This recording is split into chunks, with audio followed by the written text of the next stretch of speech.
Last Prophet of Gaza by Cliff St. Hubert.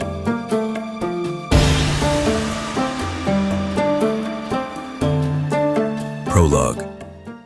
Before the boy came, the land was already bleeding. The soil of Gaza had memorized every name, every cry, every body buried beneath it. Children were born into rubble and learned to walk on shattered stone. Laughter was rare, silence common. But even silence carries stories, echoes of songs that dared not be sung out loud. In the sky, the drones hummed their cold lullabies. Beneath them, mothers whispered prayers between sips of air heavy with smoke. Fathers folded grief into routine. And the world watched, then forgot, then watched again. But the land remembered. It remembered when prophets walked barefoot and when miracles were as natural as rain. It remembered the voice of Issa, the healer, the peacemaker, the rebel who turned the world upside down with love. And it waited. Through centuries of occupation, erasure, and betrayal, it waited. Then, one night, beneath a sky stitched with fire, a child was born, not in a palace, not in peace, but in dust and fear and flame. No star marked his birth, no angel announced his coming, only the cracked earth, the hollow wind, and a single breath held too long. They named him Issa Malak. And from the moment he first cried without sound, something ancient began to stir. He would not come to raise armies. He would not come to curse his enemies. He would come bearing something far more dangerous. He would come carrying love.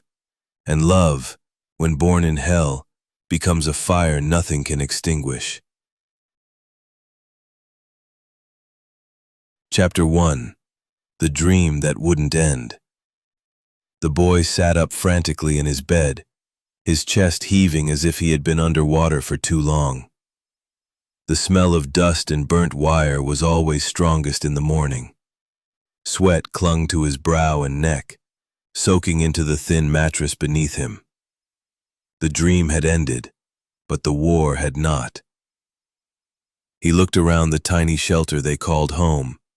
3 walls of salvaged concrete and a tarp roof that flapped whenever the wind got too bold. The only light in the room came from the cracks in the concrete wall, where the glow of distant fires burned and flickered like ghosts on the move.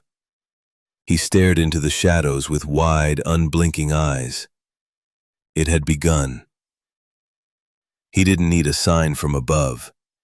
He didn't need a voice from the heavens or a flash of light. The weight in his chest told him everything he needed to know. Issa Malak was only 15 years old, but something ancient stirred behind his dark brown eyes. Something that did not belong to this world. Outside, the war never truly stopped. Even in the rare silence between explosions, the tension remained, like the breath before a scream. The distant hum of drones blended with the wind as if the sky itself mourned the land it once cradled. Across from him, Zara, his baby sister, still slept curled beneath a threadbare blanket. Her face was peaceful, untouched by the visions that had haunted his dream. She was only 10 years old. The air was thick with heat and depression. They had survived the last airstrike by sheer chance. Most of the building had collapsed. Only the back room, where Issa had been praying, remained intact. They said it was a miracle. The old imam in the camp called Issa Mabuth, the one sent. Issa truly hated the word. It didn't feel real to him. It felt like a burden too heavy for even the stars to carry. Why should such a burden be placed upon him? But tonight was different. His body trembled, not with fear but with something deeper, a trembling of the soul.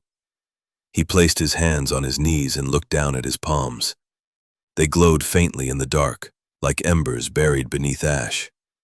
It was subtle, but undeniable. He stood, slowly, careful not to wake Zara. He stepped outside, barefoot, into the rubble of what used to be a city block.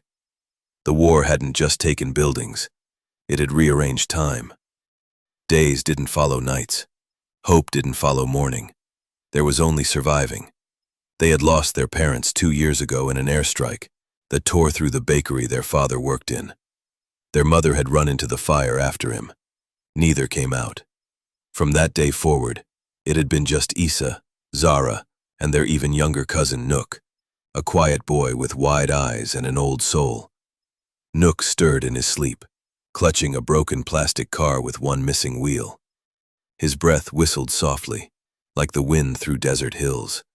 They survived together, orphaned and invisible. A neighbor once said, "You're not children anymore. You're ghosts that haven't left." That morning, as Issa stood in the doorway, the dream still flickering in his mind, he whispered to the sky, "It's started, hasn't it?" The sky didn't answer, but something inside him did. The air outside was sharp with dust, and the distant stench of fuel and cadavers buried beneath concrete. He walked past the collapsed wall, stepping over rubble like a wayward spirit drifting through the aftermath of a memory. In the alley, a cat hissed and bolted away. Issa knelt beside a crack in the earth, where water once ran. He touched the ground gently. It pulsed like a soft heartbeat, and in that moment, grass, green, defiant and alive, sprouted from the broken earth. 3 small blades, glowing in the moonlight. He blinked back tears, not because he was afraid, but because he knew. There was no turning back. He stood up and turned toward the ruins of the neighborhood he calls home. Where family homes once stood, there were now only outlines of grief carved into stone. But even there, life could still bloom. The wind shifted. A voice, low and shaking, called his name. "Issa!" He turned. Standing in the moonlight was Layla, one of his best friends. The young girl's clothes were torn and thick with grime, her left cheek swollen and bruised. "They bombed the school," Layla said. "Fatima, she didn't make it." Issa closed his eyes. A hot tear ran down his cheek. "You have to do something about this," Layla whispered. "You can. We know who you are." "I'm no one," Issa said quietly. "You're him, Issa. We don't need a soldier. We need a savior. And you know this, brother." Issa looked down at his hands once more. The glow had faded, but the warmth remained. "I'm just a boy," he whispered. Firmly. "No," Layla said, stepping closer. "You're the boy who can bring heaven to this hell. No one is coming to save us. They are waiting for us all to die, so they can take everything away from us. Brother, you must not allow for this to continue on." And as the sun broke through the smoke-stained horizon, painting the rubble gold for a brief moment, Issa made a choice. The world would know him.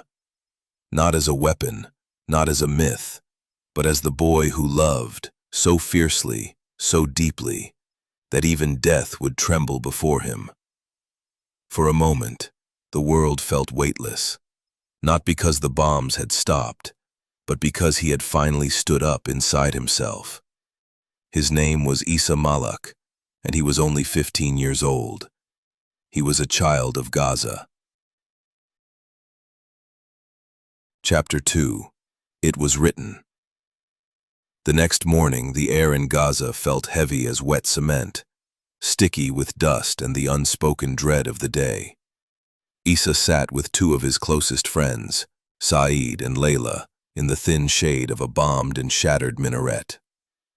The minaret's broken edge cast long, jagged shadows across the ground, like fingers reaching for something they had lost. Saeed glanced over his shoulder, his eyes darting nervously between the rubble piles and the open sky above. He leaned in close, whispering as though the wind might carry his words to the wrong ears. "I'm telling you," he breathed. "You're him. We both know who you are, Issa. It is incredible to me that you do not embrace your fate." Issa rolled his eyes. A small pebble shifted under his sandal as he fidgeted. "Don't start with that again, Saeed," he muttered, his voice tight, as if bracing against a cold gust. "I'm tired of hearing such things. You sound like the grown-ups in the camp, behind my back as though I can't hear them." Layla shifted closer, the sun catching on the grime streaked across her face. Her dark brown eyes gleamed with a stubborn fire that Issa knew all too well, but understood as to where it came from. "You raised a pigeon from the dead, Issa. We all saw it," she said, her voice low but unwavering. Each word weighted with something like prayer. "You can pretend it means nothing, but you know very well that you possess." "Possess what, old friend?" Issa interrupted sharply, his words spilling out before he could stop them. His fingers twitched against his knee, as if trying to hide the memory of warmth that pulsed there. "Power." Layla's voice cracked like a whip against the silent morning. The sound seemed to echo off the crumbling stones around them. "That's not the same as raising a human," Issa muttered, his voice softer now, almost resigned. He glanced down at his hands again, turning them palm up, as if expecting to see something new. A glow, a crack, an answer. Saeed leaned forward, his brows knit tight. His lips trembled as though he carried a confession on the tip of his tongue. "You fixed my brother's leg when the hospital wouldn't even look at him," he said, his voice hushed with reverence and disbelief. "No cast, no doctor, just your hands. How do you explain that?" Issa's eyes wandered over his palms, his heartbeat thudding in his ears. To him, they looked so ordinary. Skin marred with scrapes from the rubble, smudged with dust and dried blood from helping the elders clean after the last strike. How could these same hands hold anything divine? Nearby, an elder watched from the remnants of a once beautiful mosque. Only half a wall and the foundation of the minaret remained, their once holy presence reduced to silent witnesses. The elder's steps were slow, deliberate, as if each movement carried the weight of 1,000 unspoken prayers. He wore a worn keffiyeh that flapped softly in the warm breeze, and his cane clicked against the stones with a rhythm like a talking drum. In his hands, he carried a bundle wrapped in tattered linen. It looked as fragile as a newborn, cradled against his chest with a tenderness that felt out of place amid the ruin. He approached as though the ground itself might shatter beneath him. "We found this," he said, his voice rasping like old paper, holding the bundle slightly higher.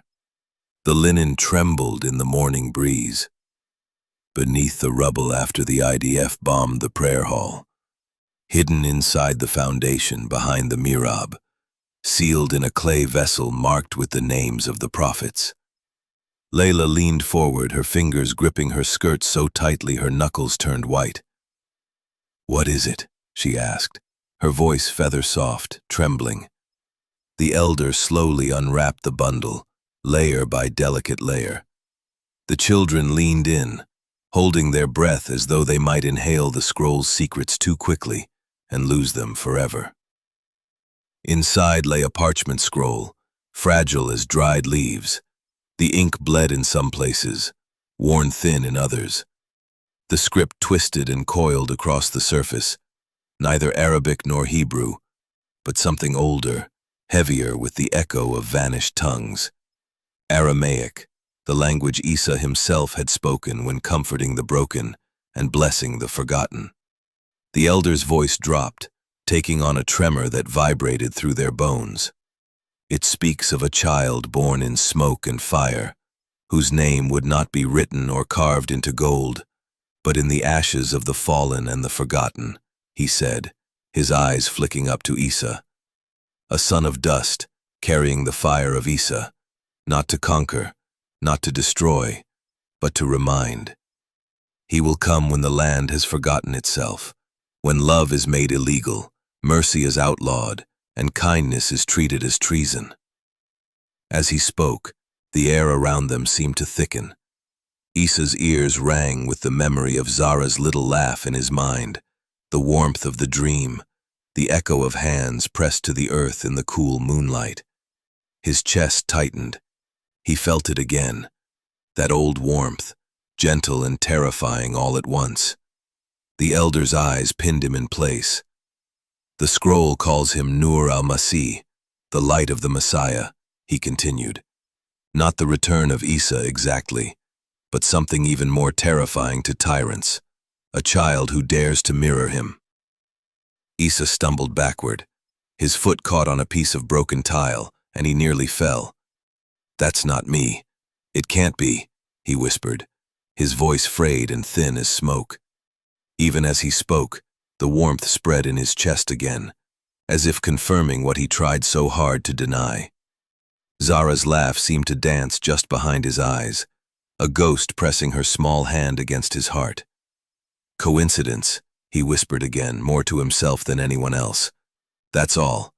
But the elder's gaze didn't flinch. His hands trembled slightly, but his eyes were sharp and unwavering. The eyes of someone who had seen too many false dawns and still chosen to wait for the true one. "There are no coincidences left in Gaza, my boy," he said quietly, the words sinking like stones into water. "Only signs, and you've been giving them off since the day you cried without making a sound." The elder unrolled the scroll further, the parchment crackling softly. The children leaned forward, drawn closer as if by an invisible thread. "There's more," he murmured, tracing the symbols with a gnarled finger. "It mentions 3 companions, one who speaks truth through airwaves, one who carries the flame of a sister's grief, and one who forgives the man who takes everything from him." The words seemed to hang in the air like sacred incense. The trio stood frozen. The wind rose, catching the scroll and making it flutter alive as though it had its own heartbeat. Saeed's voice came out as a shaky whisper. "That's us," he said, a stunned tremor running through each syllable. Layla crossed herself, her fingers wrapped in Band-Aid trembling, then pressed her hand to the earth as if to ground herself in something real. Issa's lips parted, but no sound came. His breath hitched. He could feel the thin thread of his courage fraying. "I'm not ready," he finally choked out, his voice no stronger than a candle flame in the wind. The elder's face softened, not with joy, but with the ancient sadness of someone who had waited too long to see this moment, and yet always knew it would come from the dreams of his past. "No one ever is," he said softly, leaning forward as though to share a final secret. "Not Moses, not Muhammad, not Issa." He held out the fragile thin scroll to Issa, the parchment trembling in the light. "But when the light calls your name, boy, you don't speak," the elder whispered, his eyes gleaming. "You shine." Chapter 3. Blood in the Dust. The sky screamed, not a distant thunder or a muffled boom, but a raw animal shriek that tore open the heavens and split the marrow of the earth. It was the kind of scream that seemed to crawl under the skin, clawing at the bones, gnashing through every fragile sense of safety left. There was no warning, only the sudden roar of jet engines above and the death-rattle shriek of metal slicing the sky. The ground shivered as though it could feel its own bones breaking beneath the weight of what was coming. "Issa!" Layla's voice shattered the air from down the alley. Her hand waved frantically, her eyes wild with terror. But even as her scream cracked, they were already too late. A white-hot light detonated across the street. A flash so violent, it swallowed every color, every shape, every breath. Concrete erupted like an ocean wave, surging in chunks and shards. Shrapnel zipped through the air like angry hornets, tearing through flesh and stone with equal hunger. Bodies crumpled before they could even scream. Limbs flailed once, then fell silent. Smoke coiled around them, heavy and choking, curling into throats and burning out screams before they were born. Time bent, then snapped like a wire pulled too tight. Issa's ears rang, a high-pitched wail that seemed to come from inside his skull. Dust surged into his mouth, dry and bitter as ash, scratching at his throat until he gagged. His arms and knees scraped raw against the rubble as he crawled blindly toward a sound. A muffled sob, a human sound cutting through the iron chorus of ruin. As the dust began to thin, he saw it. A pair of sneakers. One laces undone, toes peeking out, crushed beneath a slab of concrete so large it looked like a fragment of a fallen sky. "No," he gasped, his voice trembling and thin, as if it might shatter if spoken too loudly. His body lunged forward on instinct, hands tearing through shards of cement, fingernails splitting and bleeding. "No, no, no." He clawed his way to the sneakers, dragging himself like a wounded animal, blood trailing from his knees. The sneakers were familiar. His breath seized in his chest. It was Saeed. His friend lay twisted, his chest caved grotesquely under the weight of the concrete.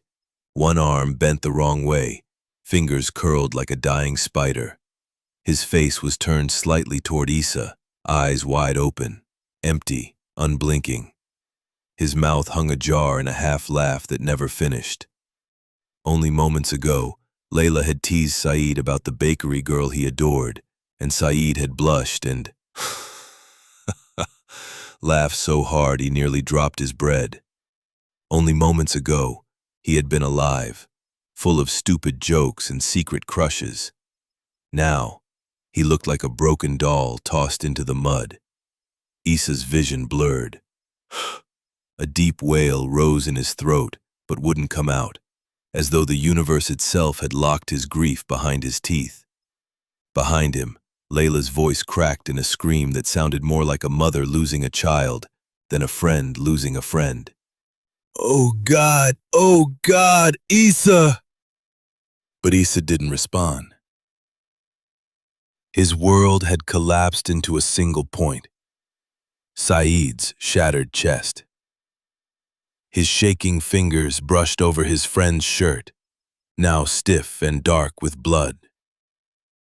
The warmth had already begun to leave him. Issa dropped to his knees so hard his bones protested. He pressed his forehead to Saeed's broken ribs, his tears falling in silent torrents, streaking through the dust on his cheeks and sinking into his friend's wounds. "Please," he croaked, his voice almost inaudible. "Not like this. Not to him. Not to him." His hands trembled as he pressed them against Saeed's ruined chest. Dust shifted under his palms. A soft wind began to stir, though there was no wind. The air around them shimmered, a faint vibration crawling up Issa's arms like a living thing. His fingertips sparked, tiny flecks of gold light blossoming beneath his skin. The glow surged, no longer faint or shy but fierce, as though the sun itself had broken through his flesh.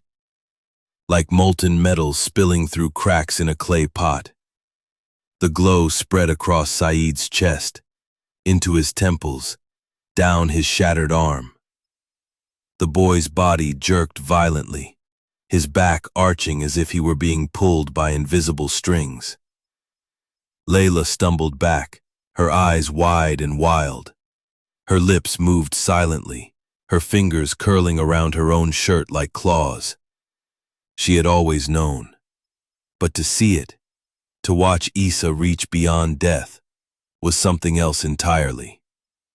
The light blazed, illuminating the alley in harsh gold, painting the ruins in a haunting, otherworldly glow. Saeed's lips parted. A gurgling cough rattled from his throat. His eyes, once frozen, flickered, darting wildly. Then he gasped, a ragged, shuddering inhale that sounded like the first breath of a newborn. His fingers twitched, scraping against the stone. He clutched at Issa's arms, eyes wide in terror and confusion. "What happened?" he rasped, voice raw as torn cloth. The glow snapped out. Silence fell like a guillotine. Issa nearly collapsed against Saeed, breathless, drenched in sweat and dust. He looked at his hands, still faintly warm. His pulse hammered in his skull like a drum of war. Layla stumbled forward, her knees giving out. Her mouth moved, but no words came. From the shattered rooftop above, a woman's gasp tore through the silence, her phone in hand, camera lens trembling. Her scream cut the air, echoing down the block. Within hours, the footage bled across encrypted apps and underground networks, seeping into every corner of the digital world like a ghost no firewall could contain. Then, inevitably, it breached the surface. It showed a boy wrenching life from death like water from dry stone. It showed a miracle. By morning, intelligence servers in Tel Aviv, Langley, and London flared red. Mossad, CIA, MI6. Eyes widened behind polished conference tables. Fingers drummed nervously on dossiers. Code names were scribbled hastily. Protocols hissed to life like coiled serpents. The IDF command center switchboards lit up with encrypted transmissions. Subject, unknown Palestinian adolescent exhibiting anomalous capabilities. Priority, eliminate or extract. Back in Gaza, Issa sat in the corner of a half-standing home, the walls cracked like old bones. His hands still shook violently in his lap, the warmth from the miracle lingering like a phantom limb. Barely audible. "I didn't mean to," he whispered again, voice strangled, as though afraid the words might shatter him completely. Layla knelt beside him, her own eyes swollen and red, her voice quivering. "You saved him," she said, the words a thin reed trying to stand in a hurricane. "You brought him back." Issa stared at his palms, tracing the lines as if they might reveal answers he no longer wanted to find. Hoarsely, "And now they'll come for me," he said, not as a question, but as a grim confession. His voice felt like a blade sliding against his own throat. A shadow shifted at the far end of the room. Sheikh Rafan stepped forward, his cane clicking softly against the cracked floor. Once the caretaker of the neighborhood mosque, Rafan had become their quiet guardian, a shepherd without a flock. His beard was streaked with ash and sorrow, his eyes deep as abandoned wells. "Yes," Rafan said, his voice low, ancient as the sand. "They will come, but not to understand. They will come to bury what threatens them." Issa's fingers curled into fists, his breathing hitched, the echo of Saeed's final breath ringing in his ears. Strained, "I'm not a weapon," he said, the words pulled from somewhere so deep they tasted like blood. Rafan nodded slowly, his face grave. Solemnly, "No," he agreed. You're a reminder, and that makes you more dangerous than any gun. Chapter 4. The Eye of the World. The world responded first with silence, not the holy hush of reverence, but the cold, electrified quiet that trembles before a storm. Behind closed doors, powerful men and women scrambled like ants in a flooded nest. Screens glowed in underground war rooms. Footage was dissected frame by frame under trembling fingers in bunkers buried beneath Washington, in MI6's labyrinthine analysis chambers beneath London, and in Mossad's cybernetic division in Herzliya. They called in everyone, experts in deep fakes and quantum disruption, linguists who decoded dead languages, quantum physicists, parapsychologists who specialized in unexplained phenomena, even Vatican consultants who read prophecies written in ink made from tears and crushed rose petals. No flaw, no strings, no glitch in the code. Just a boy sobbing over a friend, hands shining like newborn stars, and breath returning to still lungs. In Tel Aviv, the Minister of Defense leaned forward, hoarsely, voice hoarse with disbelief. "If this is real," he whispered to the Prime Minister, his knuckles white on the table's edge, "it changes everything, and not in our favor." Their fear wasn't just about religion or politics. It was older than any map, older than empire. It was the primal terror of losing control, of something ancient and radiant slipping beyond the grasp of guns and borders. Something alive they could neither buy nor break. In D.C., beneath the polished mahogany ceilings of a classified, anomalous threat review, a Pentagon general fumbled with his notes. "We believe the subject is neither using advanced tech nor biotech," he stammered, sweat shining on his temples. "We believe he might actually be doing what the footage shows." A strangled murmur swept the room. Someone snorted nervously. "Impossible," hissed a voice from the back. "Then we're in uncharted territory," another rasped, the words dry as gunpowder. The general looked out across the sea of dark suits, his jaw set. Deliberate.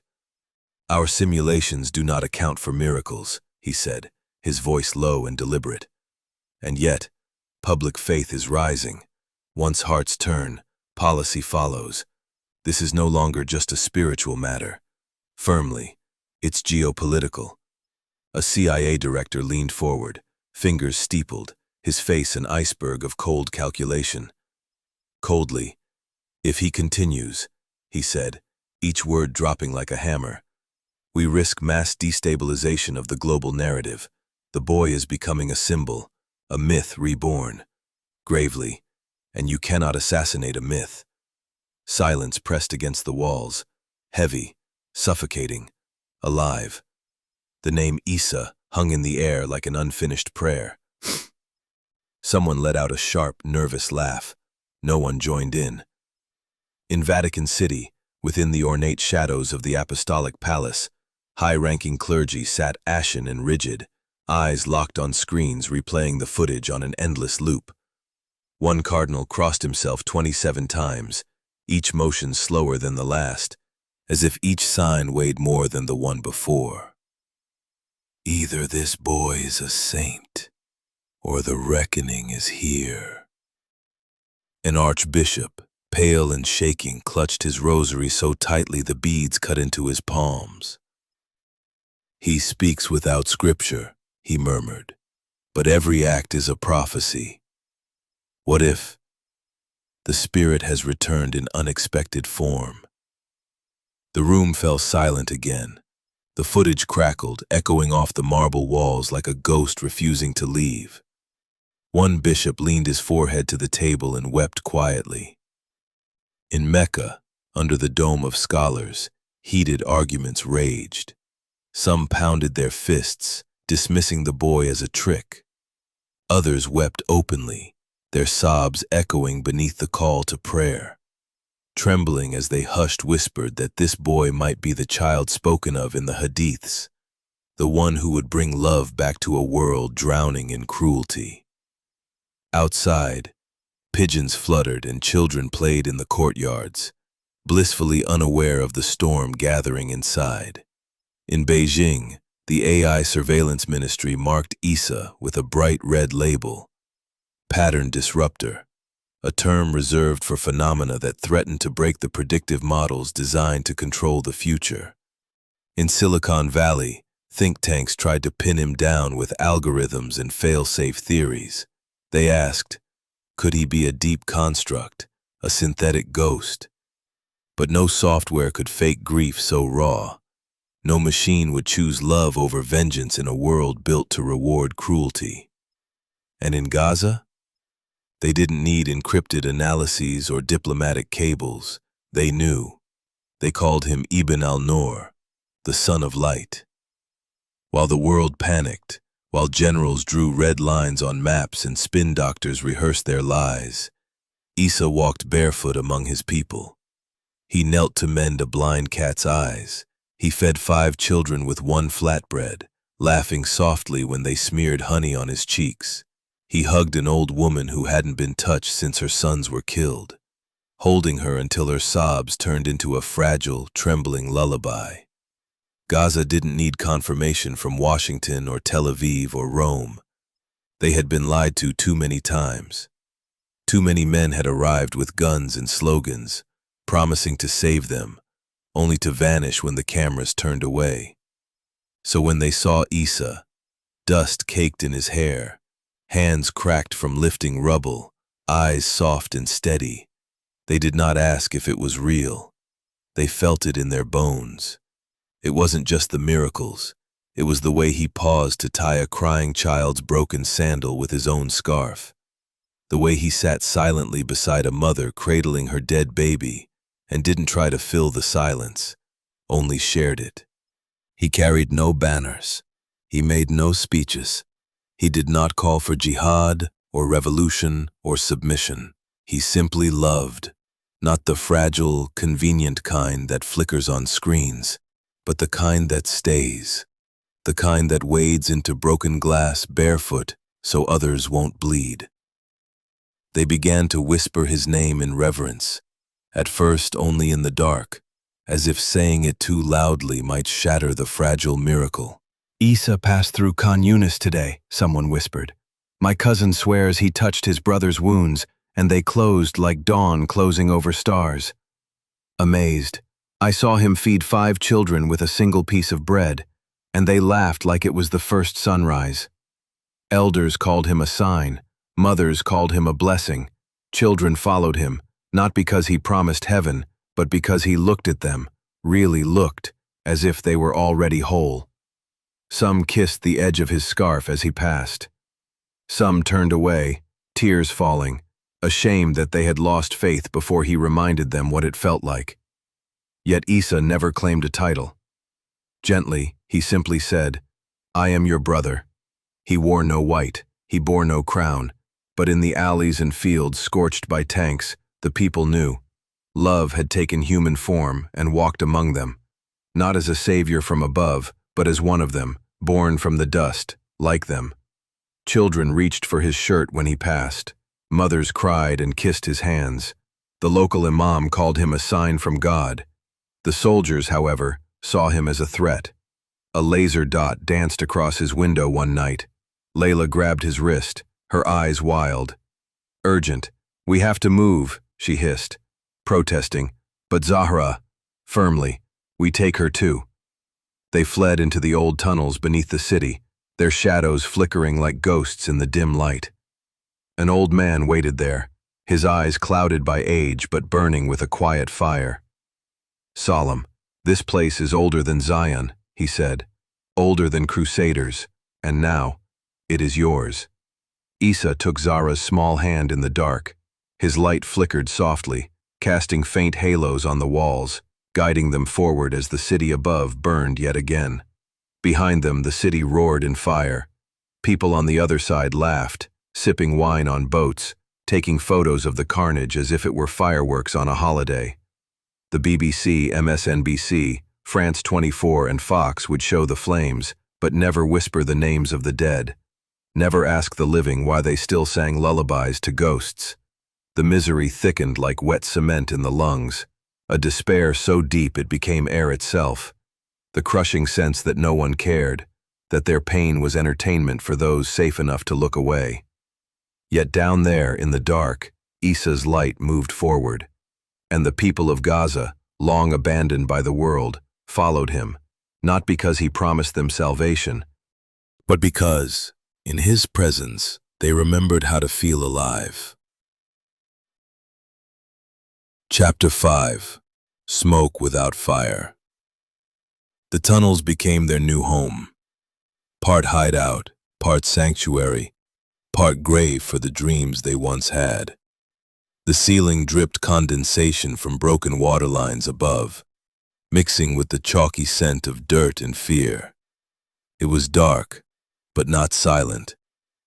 Life stirred even underground. Zara and a few other small children colored on the damp stone walls, their drawings crude but heartbreakingly honest. Stars, trees, smiling faces with missing limbs, a dove with outstretched wings.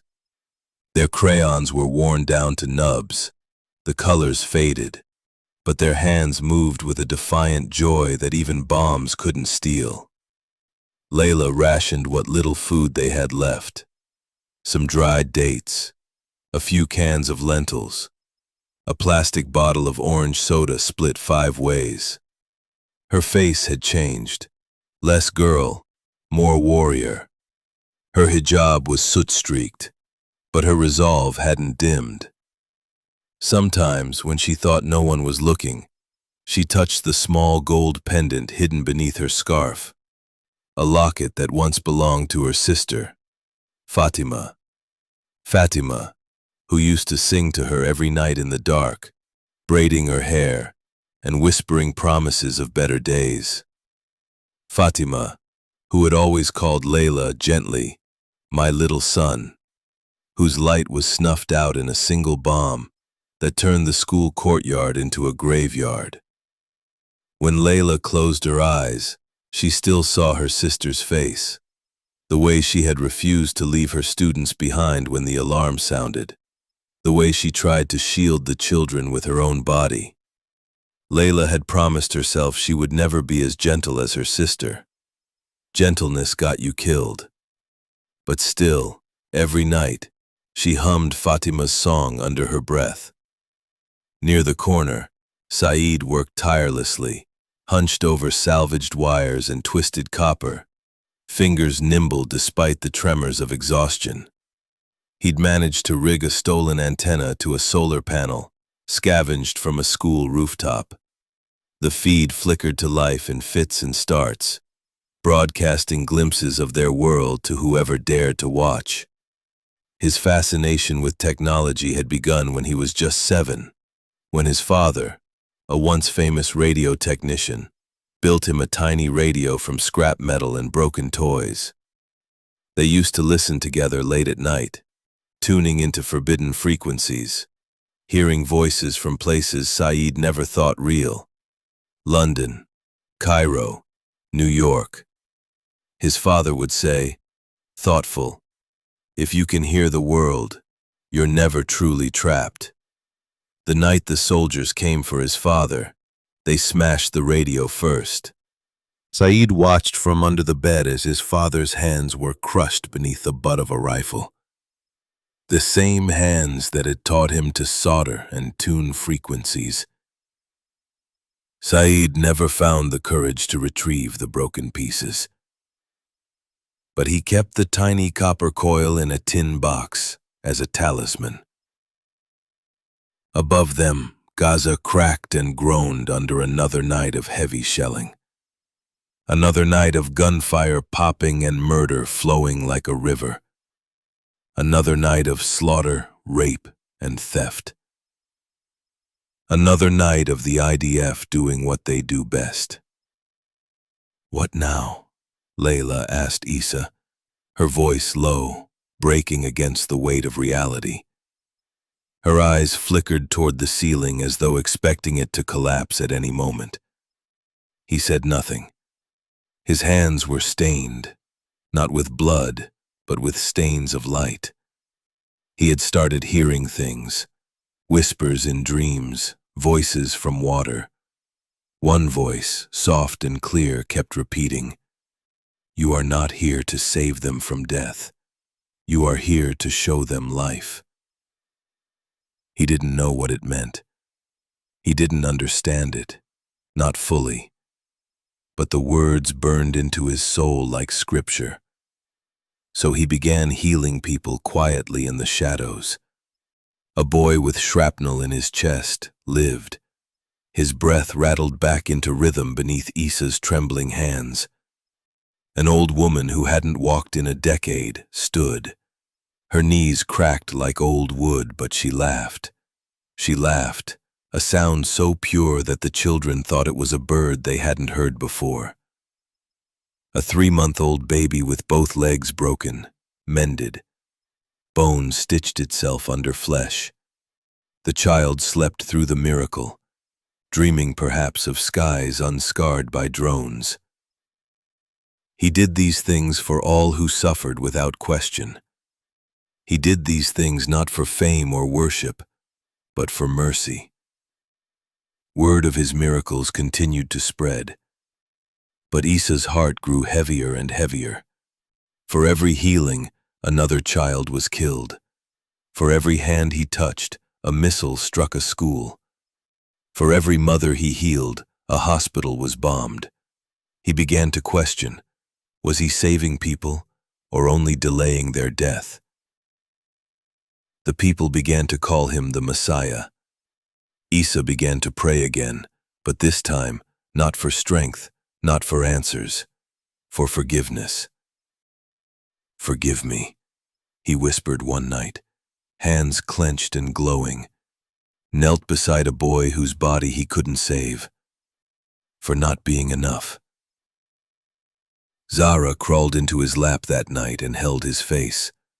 Her tiny hands, dirt-caked and trembling, pressed against his cheeks as if trying to mold him back into the brother she remembered before all the miracles and all the grief.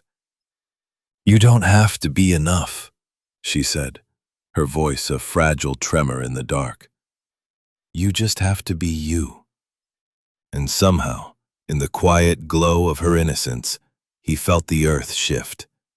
A tremor of something ancient and unstoppable running through marrow and stone. But above them, the sky still burned. In those tunnels, beneath the world's rage and beneath their own shattered dreams, Saeed adjusted his broken antenna. Layla hummed Fatima's song, and Issa's hands glowed like a silent promise that even in the deepest dark, light could still find a way. Chapter 6. More dangerous than any gun. The dawn came like a blade across Gaza, slicing the darkness into fragile ribbons of pale orange and gray.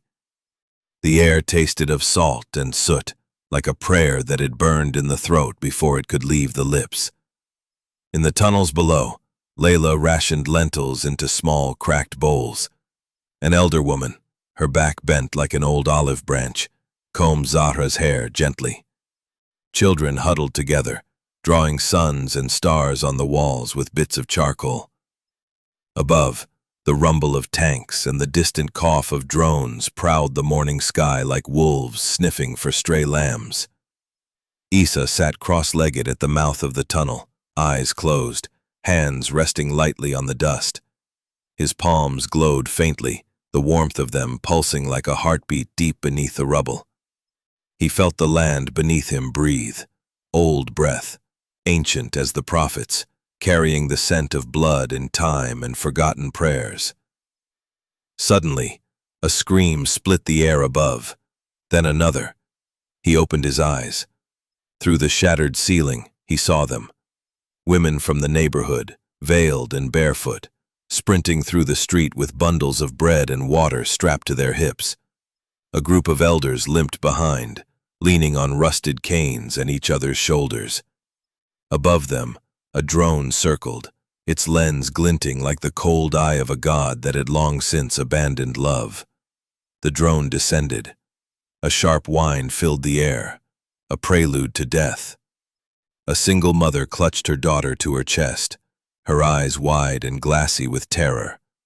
An old man stumbled forward, stuttering, shouting a verse from the Quran that fell apart in his mouth. A metallic hiss. A sudden drop. The bomb sliced the air like a falling star, a star born to kill, not to guide. Issa rose in a single breath, his body moving as if drawn by something older than will. His feet touched the rubble softly, each step echoing in the ground below. "Run!" he called out. The women turned, frozen between the weight of their bundles and the terror crashing down on them. Another hiss, another bomb.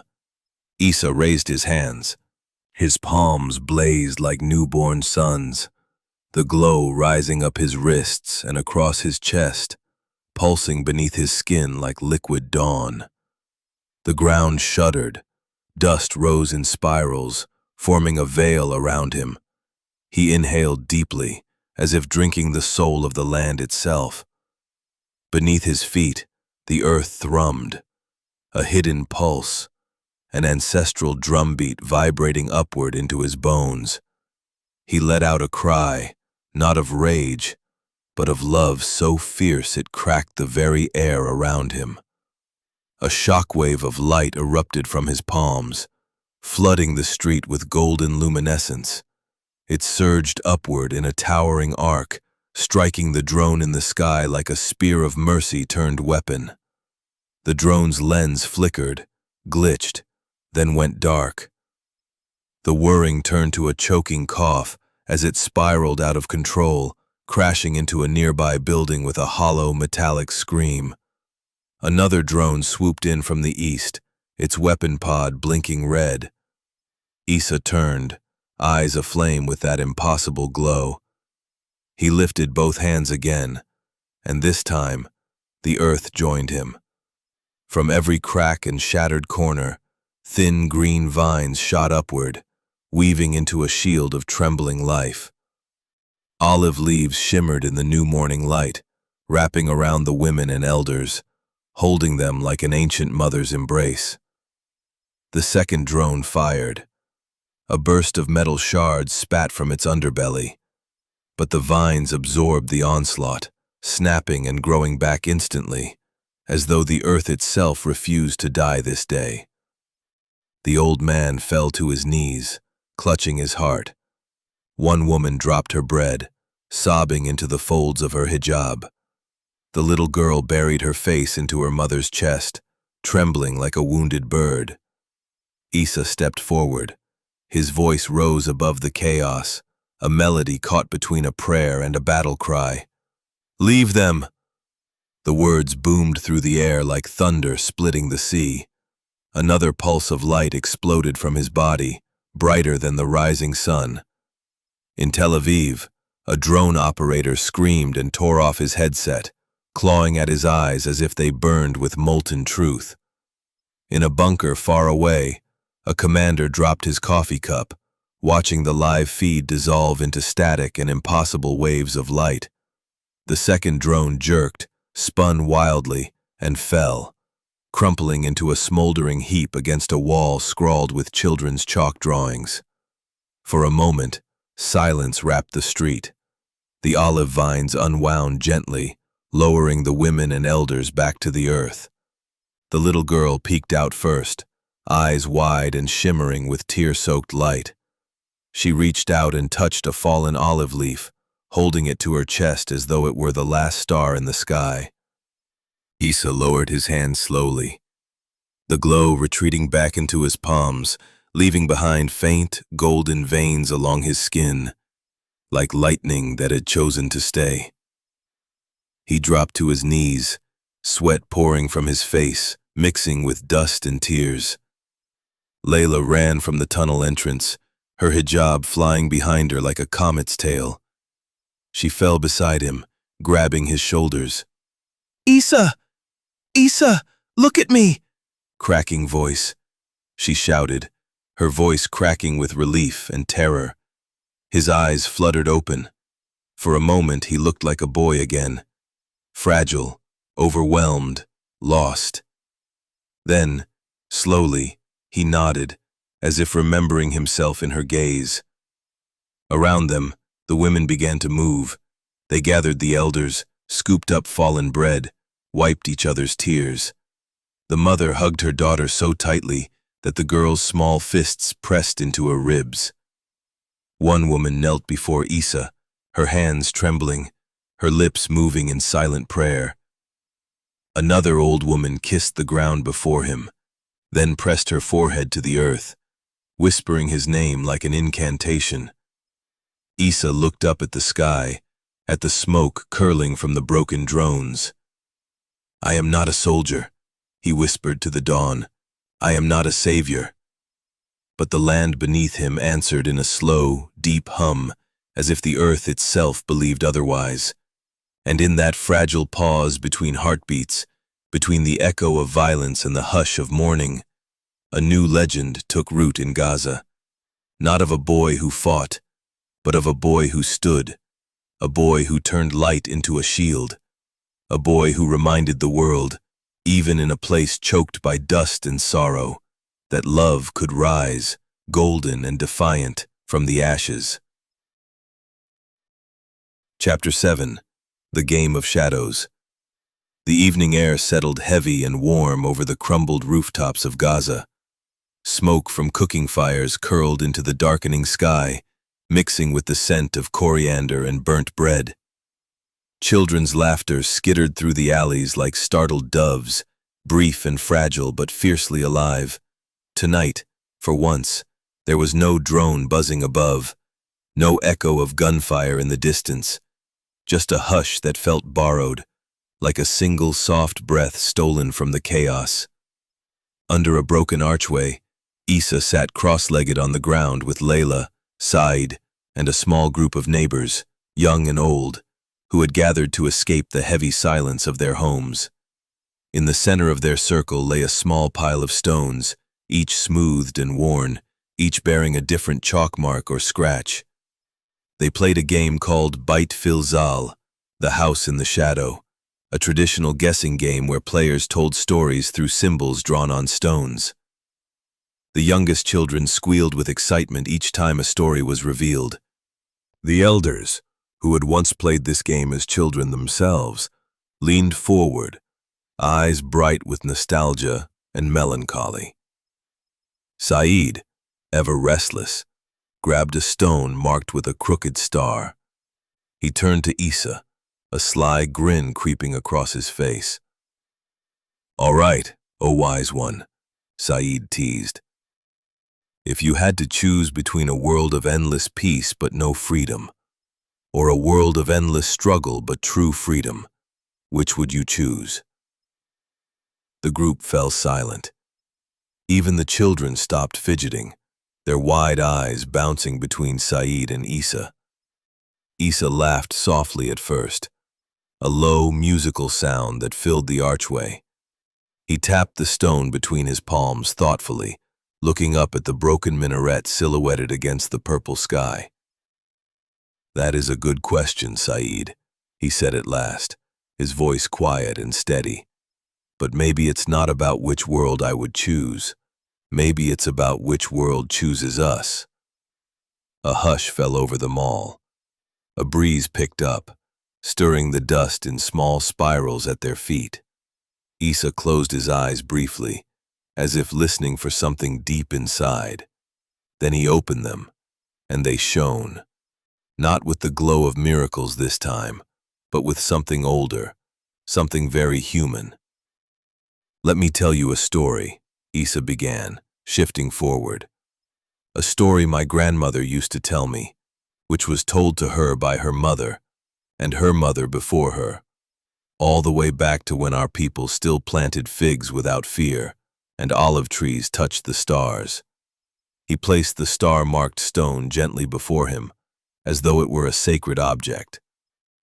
"Long ago, in a village nestled between the sea and the hills, there lived a woman named Samia. She was not a warrior, nor a prophet, nor a queen. She was simply a weaver. Each day she sat in her small stone house, twisting threads into patterns so beautiful they looked like prayers woven into cloth. But one day, an army came. The soldiers burned the fields, took the men, and shattered the village gates. People hid, and some ran into the hills. But Samia stayed. When the commander of the soldiers found her, he asked why she hadn't run. She answered, "If I run, who will tell the olive trees they are loved? Who will remind the sea it is eternal? Who will finish weaving my prayer for tomorrow's children?" Issa paused. A small girl sitting near his knee, with a pink ribbon in her hair, leaned forward, eyes round as moons. The commander laughed at her. He called her mad. He said he would spare her life if she promised to weave a flag for his empire, a banner that would tell all who looked upon it that his power was endless. Samia looked at him and said, "I will weave you a flag, but you must promise to look at it every morning when you rise and every night before you sleep." The commander agreed. She took her loom and worked for 40 days and 40 nights without stopping, without sleep, her fingers bleeding into the threads. On the 41st morning, she presented the commander with a banner. It was not the symbol of his empire. It was a tapestry of the sea and the stars, of olive trees and small children playing beneath them. It showed mothers kissing the foreheads of their sons before they went to school. It showed old men teaching young boys how to fish in the dawn. It was a map of the life they destroyed, a map of everything they could never truly conquer. The group around Issa listened in pin-drop silence. Even the old man who usually interrupted every story with a cough or a mutter now sat still, his eyes wet. The commander, seeing it, fell to his knees. Issa continued. For the first time he saw not just what he had conquered, but what he had lost inside himself. The banner did not shout of victory. It whispered of love and loss, and the quiet stubbornness of life that refuses to bow even when the swords come. He looked at Saeed then, and at Layla, and at each young face in the circle. "Samia did not pick freedom or peace from a menu, my friend," Issa said softly. "She chose truth, and in her truth she found freedom even under occupation, and peace even in the shadow of war." Saeed swallowed hard, unable to find his usual retort. Layla's fingers trembled as she wiped tears from her cheeks. The children shifted closer to Issa, as if seeking warmth from a fire they could not see. Issa picked up the starstone again and turned it in his palm. "You asked me which world I would choose, Saeed," he said finally. "I would choose the world where we never stop weaving our prayers, even when they tear down our homes, where we refuse to surrender our hearts, even if they chain our bodies. That world is not given to us. We create it together, one stitch at a time." A small boy, no older than 6, broke the silence. Hesitantly, "Issa, do you think the war will end one day?" Issa looked at the boy as though he were the only person left on earth. His eyes softened, and a tired, tender smile curved his lips. "One day, Habibi," Issa whispered. "It will end. Maybe not in our lifetime, but each act of love, each story, each game we play here tonight. These are stitches in the tapestry. One day the banner of love will be too bright for the world to ignore, and on that day, even the strongest swords will fall from trembling hands." The boy nodded solemnly and shuffled closer to Issa, laying his small head on Issa's knee. The night deepened, folding around them like a blanket. Someone began humming an old folk song, a quiet, fragile thread of sound that wove through their circle. One by one, they joined in. Old, young, broken, hopeful. Above them, the stars blinked like distant watchful eyes, and in that ruined courtyard, for one heartbeat of a night, they were whole. And as Issa sat there, fingers brushing the boy's hair, he closed his eyes and felt, for the first time in weeks, that the war had not yet won. Chapter 8. A Friendly Game. They played soccer in the ruins of what they once called a park, just a ragged ball, bare feet, and the laughter of children trying to outrun sorrow. Layla watched from a distance with Nuke and some of the smaller kids, eyes scanning the horizon like she always did. Issa ran with Saeed and 3 others near the edge of the old city line. The sun was high. The breeze, for once, carried no smoke, just the promise of a brief moment of normal. Issa passed the ball from across the ruins to a child, who then ran and kicked it into makeshift goal, scoring another point for his team. Then, it happened. From the hills just beyond the barbed fence, a group of Israeli kids, maybe a few years older, began to shout. Rocks flew over the wall. One struck the ball. Another cracked against Saeed's shoulder. "Back off!" Layla screamed. "They're just children!" But the sound of her voice didn't carry too far. A single gunshot rang out, missed its target. Time shattered. A stray dog, startled, ran in the opposite direction. A boy lay crumpled on the ground, blood soaking the earth beneath him. A soldier can be seen breaking cover, running full sprint towards the fallen boy. Tossing his rifle, the man crashed to the ground beside the boy. A soldier, an Israeli, was on his knees, sobbing, screaming into his hands, rocking back and forth like a broken metronome. The children backed away slowly, their eyes wide with terror. Issa approached silently. His heart pounded with a dangerous rhythm, a reminder of everything he had lost, every reason to turn away.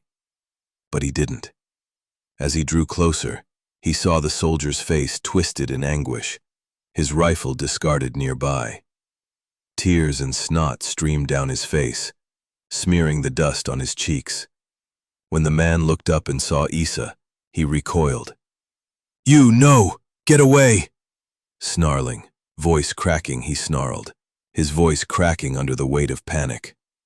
"This is your fault, your fault. You people, your rockets, your children. You bring this on yourselves." The soldier's rage collapsed into sobs. He crawled to his son's body and cradled it, as if he could will the warmth back into those small, limp limbs. Issa stood still, the world narrowing to the father and the boy. He felt the universe pull taut, a single thread between life and death, trembling in the dark. The soldier lunged forward suddenly, grabbing Issa's shirt. "Do something!" he screamed. "Aren't you supposed to be some kind of miracle boy? Save him! Save my Yosef! Save my son! Please, God, please!" Issa looked down at the man's hands, white-knuckled and shaking. Then he looked at the boy's face. Blood oozed from a wound in the child's side. His eyes were half open, cloudy with the last flickers of light. Issa knelt and placed his hands over the boy's wound. The father fell back, gasping, clutching his chest as if he were being strangled by the weight of his own guilt. The glow returned.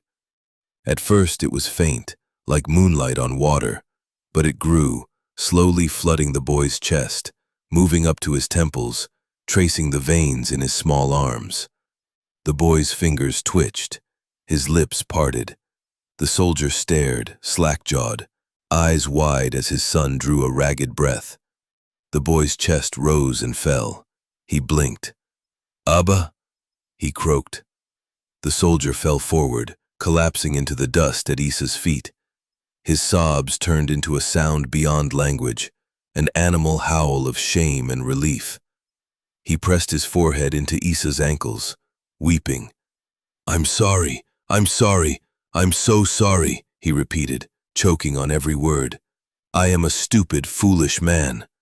From the shadows, 2 other soldiers emerged, rifles drawn. They shouted, their voices spiked with fear and fury. When they saw the child alive, confusion froze them mid-step. The first soldier stood, wiping his face with shaking hands. "Leave them!" he shouted. "Leave them, damn you!" But one soldier lowered his rifle and spat. "They're vermin! It's all a trick!" He stepped forward, finger tightening on the trigger. In that instant, Issa turned his gaze on him, not with anger, but with a quiet, ancient sorrow. The soldier stopped, His hands began to tremble violently. Then he screamed, a piercing, inhuman sound. He dropped his rifle, falling to his knees, clawing at his own face as if trying to tear away something only he could see. He saw it all. Children crushed under rubble, a father pulling his daughter's body from a collapsed house, a mother pressing her dead baby to her chest. Each memory slammed into him like a flood. He convulsed, retching onto the ground, sobbing. The other soldier stared at his comrade, horror widening his eyes. He dropped his weapon and bolted into the dark, boots thudding against broken stones, the sound of his radio fading into the distance. The first soldier, the father, turned back to Issa, eyes hollow and wet. "Go," Issa whispered, voice heavy as stone. "Take your son. Go." The man nodded, scooping up the boy gently as if he might shatter. As he turned away, the boy reached out to Issa, his fingers brushing against his wrist. "Thank you," the boy whispered. Issa watched them disappear into the dark. The field grew quiet again, and the only sound that can be heard in the distant was the wailing of an ambulance, miles away and way too late. He stood alone beneath the fractured sky, the glow in his hands slowly fading. His chest ached with a sorrow so large it felt like it could swallow the world. He knew the price of this mercy. Word would spread faster than wildfire, through refugee camps, command centers, satellite feeds. His face, already a symbol, would become something more dangerous, a beacon, a target. Issa dropped to his knees. His forehead touched the dust. Pained. "Forgive me," he whispered into the earth, solemnly. "Forgive them." The wind moved around him in gentle waves, as if the land itself was breathing with him. And for a moment, just a moment, it felt like the world was listening. Chapter 9. The Fall of Silence. The morning had arrived, but Zara did not wake. The dust in the room seemed to hold its breath. Her chest rose and fell, but there was no sign of life in her eyes. Her body, once so full of life, had turned cold, stiff, paralyzed. Layla's voice broke the silence, sharp and trembling, a cry of panic. Panicked. "She's in shock." Issa's heart pounded as he rushed to her side, his trembling hands reaching for Zara's body. His fingers brushed her skin, seeking warmth, but all he found was an icy stillness. Desperation coiled in his chest, and his breath hitched.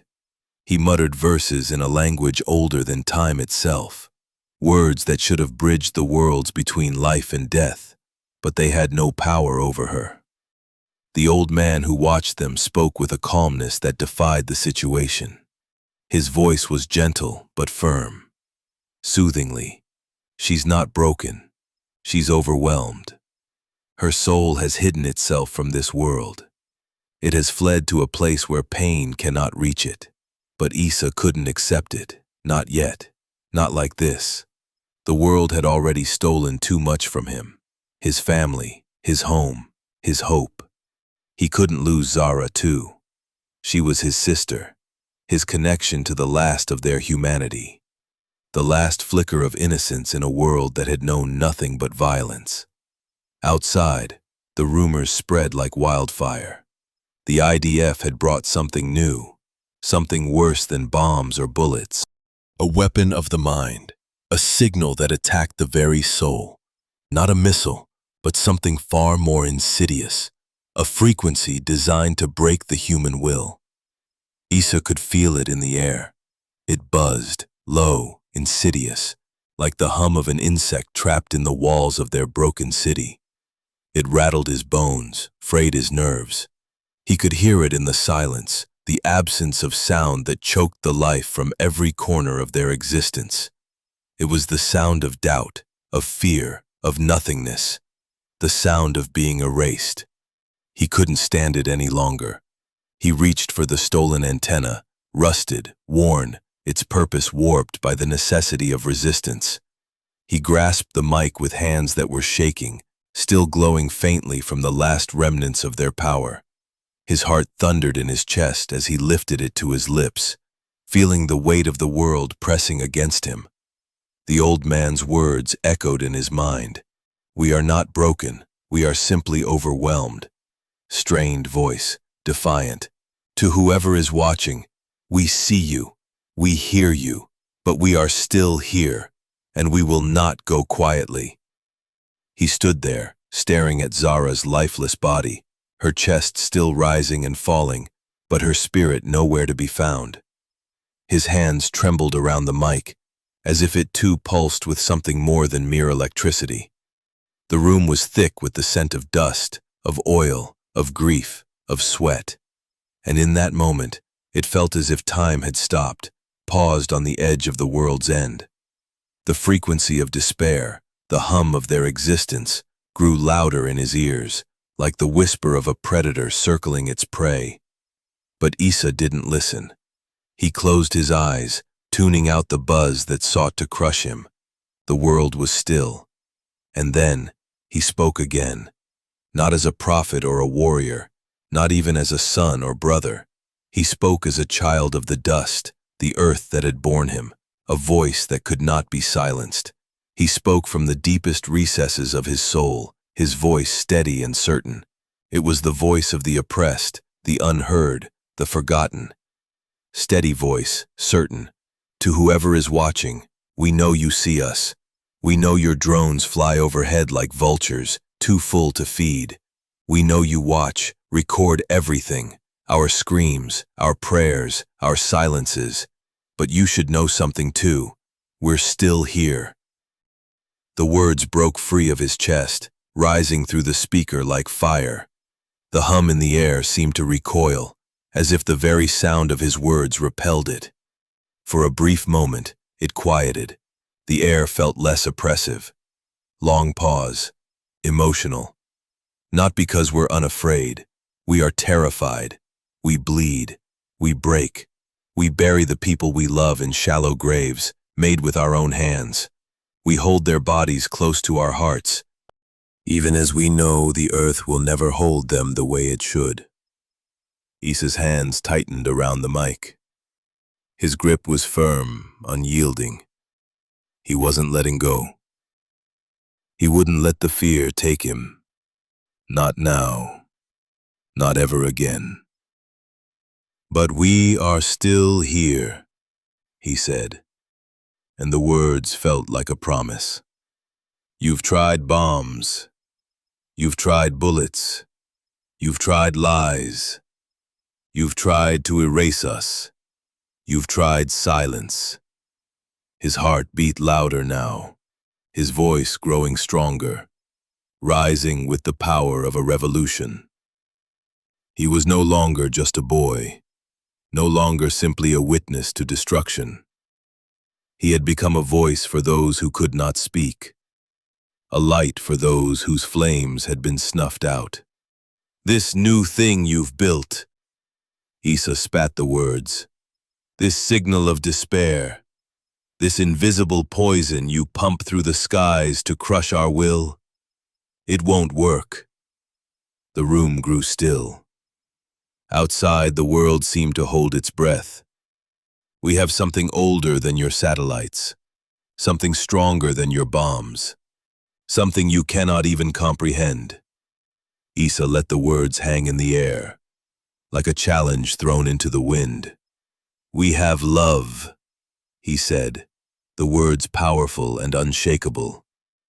"Not the soft kind, not the kind you read about in fairy tales, the kind that survives occupation, the kind that stitches wounds while bombs fall, the kind that teaches a child to smile, even when she's known nothing but war." He could feel the words reverberating through the walls, through the earth, through time itself. "You don't know what to do with that kind of love, do you?" Issa's voice was almost a whisper now, but it carried the weight of everything he had ever known. So you try to erase it, but you can't. We are carved from stories you can't delete. We are born from prayers whispered by grandmothers you never let live long enough to see peace. The quiet around him felt like a living thing now, alive with defiance, with an energy that refused to die. The hum in the air started to wane, and for the first time in days, the room felt lighter. We are the light under your boot, and even if you kill us, one by one, we will become roots. We will grow through your concrete, and the world will see. Maybe not today, but someday soon. Issa let the weight of those words settle in the air. The world would see. The world would have to. You think we are silent? Issa's voice trembled slightly, but there was fire behind it. We are not. We are the sound that comes before the truth. The last word echoed through the speaker, and for a brief moment, the buzzing in the air seemed to fade, just slightly, as if the signal had lost its strength. And in that moment, Zara's fingers twitched, the faintest movement. Her hand, so still for so long, stirred. Layla gasped. She leaned forward, disbelief written across her face. Issa! Issa, still trembling, looked down at Zara, who was now breathing more deeply. The room was bathed in the faint glow of morning light, which slipped through the bullet holes in the wall like the first rays of hope. The world seemed to breathe with them, the air no longer suffocating but alive. Zara's voice, soft and fragile, broke through the silence. "Poppy?" she whispered, as if the world had just shifted, as if time had been turned back. Issa collapsed, his knees buckling beneath him, as tears flooded his eyes. The weight of everything, the grief, the fear, the loss, came rushing to him all at once. He held her close, his tears mingling with hers as the revolution began, not with a battle cry, but with the quiet defiance of those who had nothing left to lose but their love. Chapter 10. The Children of the Veil. The next day, as dusk seeped into Gaza like an old wound reopening, the tunnels below pulsed with a restless energy. Outside, the sky rumbled with drones that hovered like vultures, waiting for death to serve them a meal. Inside, the children huddled close to the walls, drawing shapes with pieces of charcoal, flowers, crescent moons, stars that refused to stop shining even when the world begged them to fade. Then, without warning, the silence was punctured by a shuffling at the tunnel entrance. The air seemed to grow thick, as though time itself was holding its breath. An old woman stepped forward, her feet bare, her long gray hair matted and streaked with ash. But what struck Issa most were her eyes, gone, replaced by pale, glassy sockets that shimmered faintly in the lantern light. Eyes that saw beyond sight, beyond suffering, into something older than war. "I dreamed of you, light-bearer," she said, her voice low and ragged yet unbreakable. Each word seemed to echo off the dirt walls, vibrating in the chests of those who listened. "You, the one wrapped in silence and sorrow. You who walk with flames at your feet and grief on your shoulders. The light-bearer."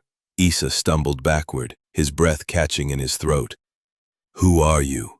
he managed, though the question felt small compared to her presence. She tilted her head, as if listening to something only she could hear. "I am one who remembers," she said at last. "One who waited where the world forgot. A keeper of the echoes that haunt the blood." From beneath her ragged shawl she withdrew a scroll, wrapped in scorched linen. Its edges frayed, as if it had survived centuries of fire. Dust rained from it in slow motion, sparkling in the dim light like falling stars. Layla stepped forward despite herself, her fingers trembling as she reached to touch the edge. What is this? It looks just like the one we saw before. The one that named him. A record, a warning, a prophecy. She held the scroll as one might hold a newborn child, careful, reverent, terrified of the responsibility it carried. It speaks of a child born among ashes. Issa's lips parted, but no sound came out. His mind flooded with the images he had seen in his dreams: burning fields, rivers running red, mothers holding lifeless children under stars that looked on, unblinking and cold. The woman's fingers moved across the scroll, tracing its fragile lines. It tells of empires: Babylon, Rome, Britain, America, each one rising in arrogance, each one burning under the weight of their own cruelty. And every 2,000 years, when the ground grows too heavy with forgotten bones and the air too thick with silent prayers, a child would walk among the ruin, not to rule, not to conquer, but to remember. Issa swallowed hard, his heart pounding against his ribs like a fist against a locked door. To remember what? He asked, his voice hoarse, his eyes wide and wet. The woman turned her head, as if looking directly at him despite her blindness. A single tear, milky and thin, escaped down her cheek. That even fire can love. The words fell into the tunnel like seeds, sinking deep into the soil of every listening soul. Issa felt them burrow into him, into places he had kept hidden even from himself. And now? He pressed, his voice cracking under the weight of everything unsaid. She tilted her head, listening to something only she could hear. You are the breath before the blaze, the pause in the world's pulse before the heart shatters and begins again. Then, without another word, she turned and walked back into the darkness, her body dissolving into the tunnel's shadows like smoke returning to the sky. The moment she vanished, the air seemed to collapse inward. The children stopped drawing, their eyes wide.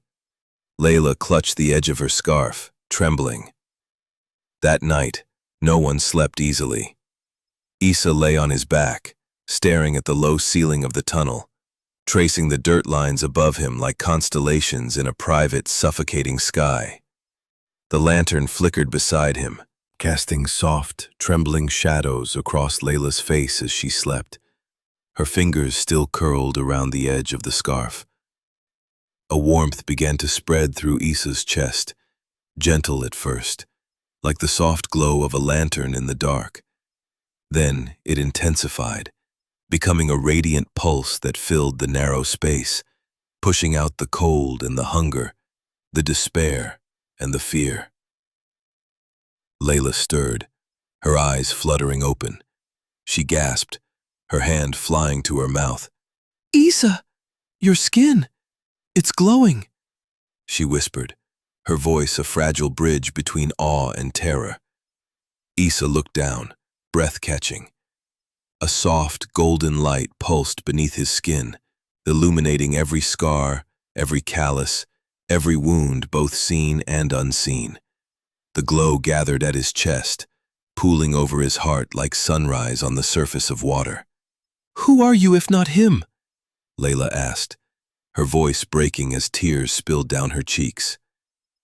Issa turned his head slowly, his eyes meeting hers with a depth that seemed to stretch beyond time.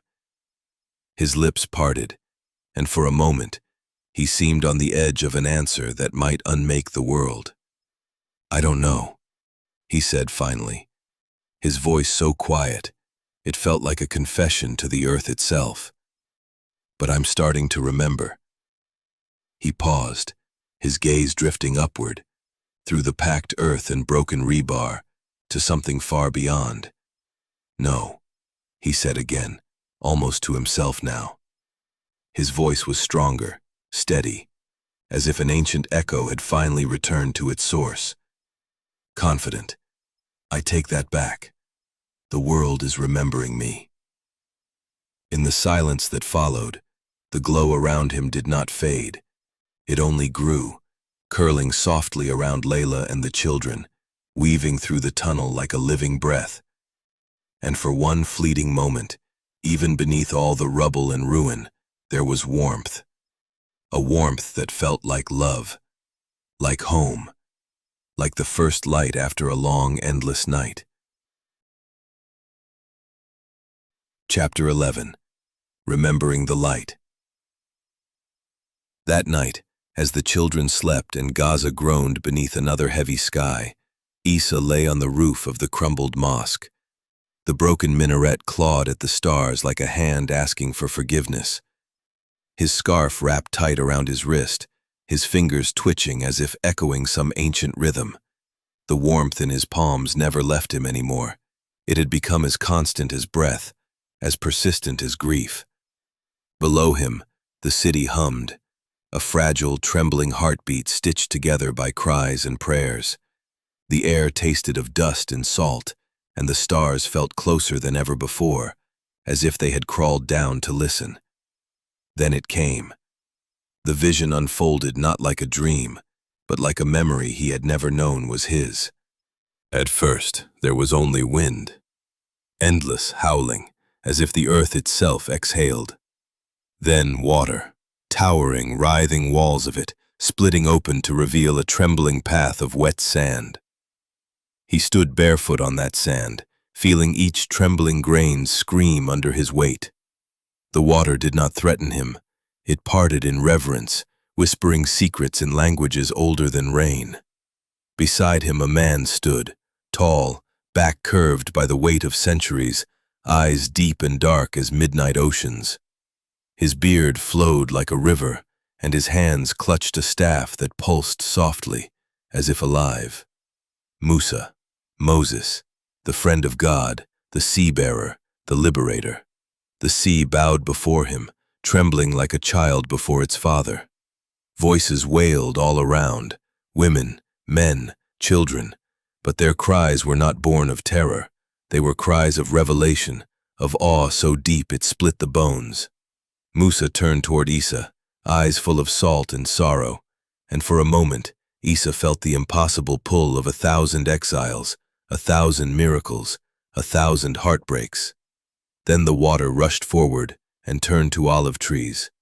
He now stood in a narrow street, dust swirling around clay homes, olive branches heavy with ripening fruit. A blind man fell to his knees in front of him, shaking, his hands clawing the air for faith. A woman reached out, her fingers trembling like a bird in a storm, and brushed the edge of his cloak. Her sobs broke the sky itself as her vision returned. He turned toward a small basin of water and saw his reflection shift. The boy was gone.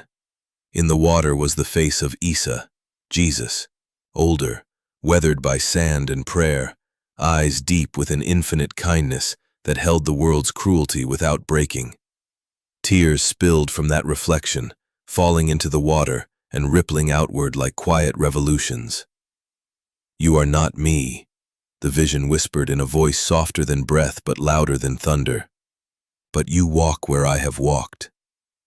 Suddenly the world tore open again. Sand roared through his senses, biting into his skin like 1,000 tiny knives. The wind carried distant words, words he could not understand yet somehow knew by heart. He was in a cave now. Darkness folded in on itself like an endless cloak. Every heartbeat felt like an earthquake. A presence filled the cave, heavy, blinding, yet soft as a mother's lullaby. The presence pressed into him, into the marrow of his bones, into the cracks of his fears. "Recite." The word shattered him. He felt it ripple through every lifetime, every hidden grief, every silent prayer ever whispered in a language lost to empires. In that blinding presence sat Mohammed, trembling beneath a rough wool cloak, face pale and eyes wide, as though he had looked into the infinite and found both terror and love waiting. Light poured from above. Not the harsh light of bombs, not the searching glare of drones, but a gentle, searing flood of divine knowing. Language itself seemed to crawl from the heavens and rest upon his lips, as though all words had finally come home. Issa felt it all. He wasn't an observer. He wasn't standing beside them. He was them. For a flicker, for the breath between worlds. Their fear became his fear. Their faith, his faith. Their wounds, his wounds. It was not knowledge passed down through stories or blood. It was a living thread of light, burning beneath the skin, winding through history like a root seeking water in the deepest dark. When he finally tore free from the vision, the stars above him blurred into rivers of trembling light. His cheeks were wet with tears he did not remember crying. His fingers dug into the roof's cracked concrete, as if trying to anchor him to this moment, to this world that suddenly felt so impossibly fragile. Somewhere below, the morning call to prayer rose, cracked and limping, but still alive, like Gaza itself. He pressed his glowing palms against his chest, feeling the warmth like a heartbeat inside a heartbeat. "I carry them," he whispered to the roof, to the stars, to the hidden watchers in the shadows, "and they carry me." Then, as the sun's first pale breath kissed the shattered horizon, Issa finally allowed himself to close his eyes, not in escape, but in surrender to the weight and wonder of what he had become. Chapter 12. The Olive Branch. The night air was thick with the scent of burning oil and crushed mint. Even in the tunnels beneath Gaza, echoes of the shelling above crawled down the walls like restless ghosts. Issa sat cross-legged, his palms open in silent prayer. Around him, Layla and Saeed sorted dried lentils into chipped bowls, and a few children sketched shapes on the dusty floor with broken chalk. A sudden shuffle near the entrance snapped them all to attention. Saeed sprang up, a broken pipe in hand, while Layla shielded the children behind her. Through the narrow corridor, a figure emerged, thin, trembling, eyes darting. His hair was matted from sweat and dust, and he clutched a small satchel to his chest like a talisman. It was the Israeli boy, the same boy Issa had once healed, the one whose father had dropped to his knees and wept in the street, begging forgiveness in a tongue that had always been used to command and condemn. Gasps rippled through the space. A few boys grabbed stones. One girl began to cry, her fingers gripping the hem of Layla's scarf. The boy stood there, breathing hard, as if the entire weight of the wall had been strapped to his back. His eyes darted wildly until they landed on Issa. "You," he spat, his voice sharp and cracking from fear and shame. "You!" he spat, his voice sharp and cracking from fear and shame. "You think you're some kind of prophet? A miracle? You think you're better than us?" Saeed moved forward, the pipe raised. "Say one more word, and I'll—" "Stop," Issa said, his voice cutting clean and clear. Saeed froze mid-step. The room quieted as if someone had turned down the volume of the entire world. Issa stood, his gaze fixed on the boy. He walked forward slowly, the glow in his chest faint but undeniable. "Why did you come here?" Issa asked, his tone neither accusing nor gentle, simply true. The boy's lip trembled. He looked around, seeing only suspicion and quiet hatred. His fingers tightened on his satchel. I don't know," he stammered. I wanted to see you, to understand." "Understand what?" "Why you helped me, why you didn't let me die. Why my father said you were a light when all my life I was told you people were nothing but filth, animals. My grandfather fought in '48. My uncle served in the North. We were taught to hate you, to be afraid. Your soldiers bombed my mother in her sleep. Your tanks rolled over my brother's bones. You dare to come here and ask questions? I know. I didn't come to fight. I had to see it myself. What you did for me, why you did it." Issa moved closer until they stood face to face, inches apart. The room watched, breath held.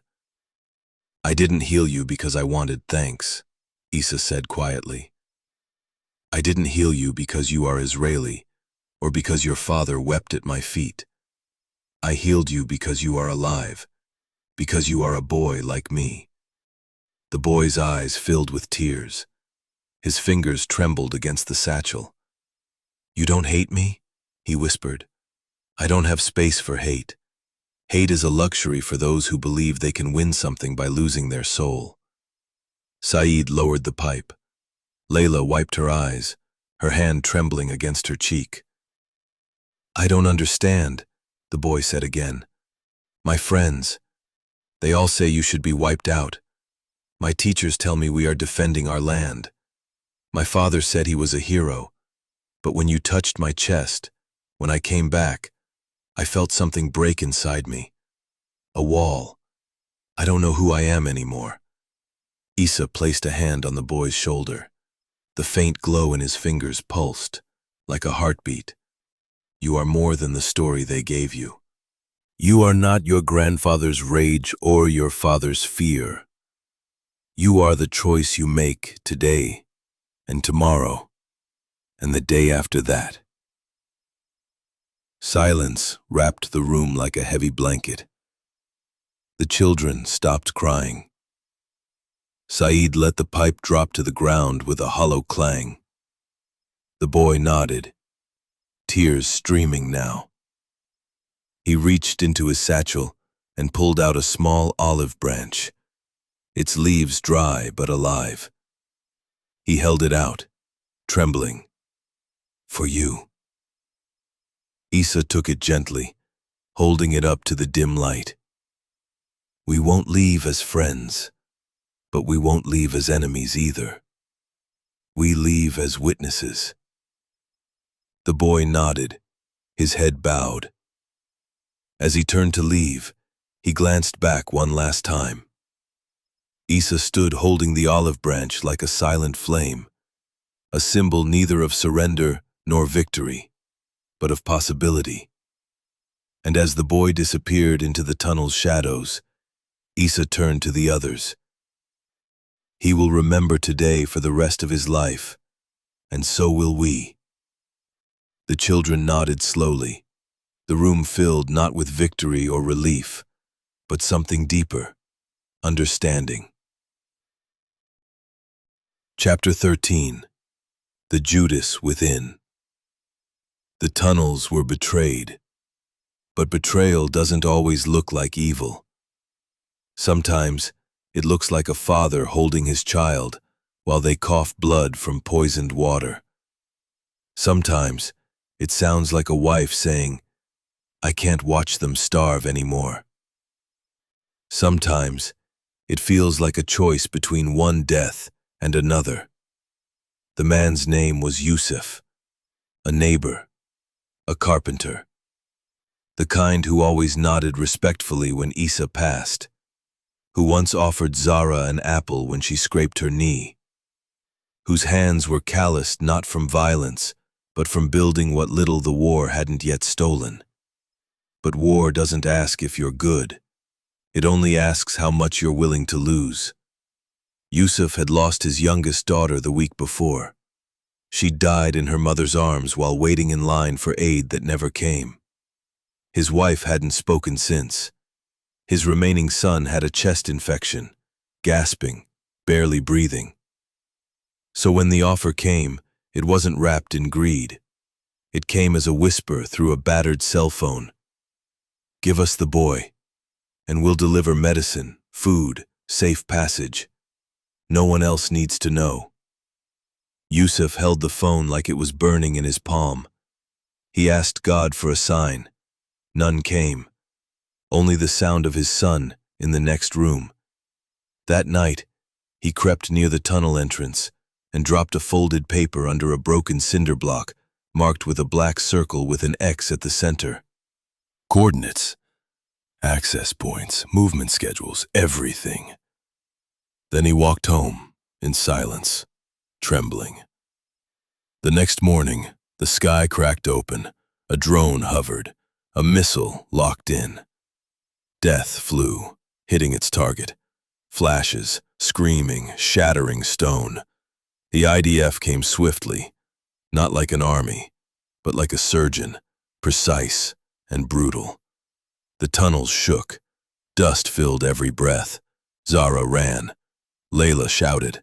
Saeed threw himself over the radio equipment. Issa tried to get to Zara, but the blast took the ceiling down before he reached her. When the smoke cleared, the betrayal was discovered. A small scrap of paper floated through the rubble, partially burned, with coordinates still visible. Saeed found it, and he knew. Later, Layla found Youssef crumpled near the shoreline, vomiting in grief. "I didn't want this," he wept, desperate. "I just wanted my boy to live." Layla said nothing. Issa, silent and ash-covered, walked up behind her. His eyes were hollow, but calm. He looked at Youssef and said gently, "Your son will live," then turned away. Youssef broke, sobbing. No guards were posted outside his house.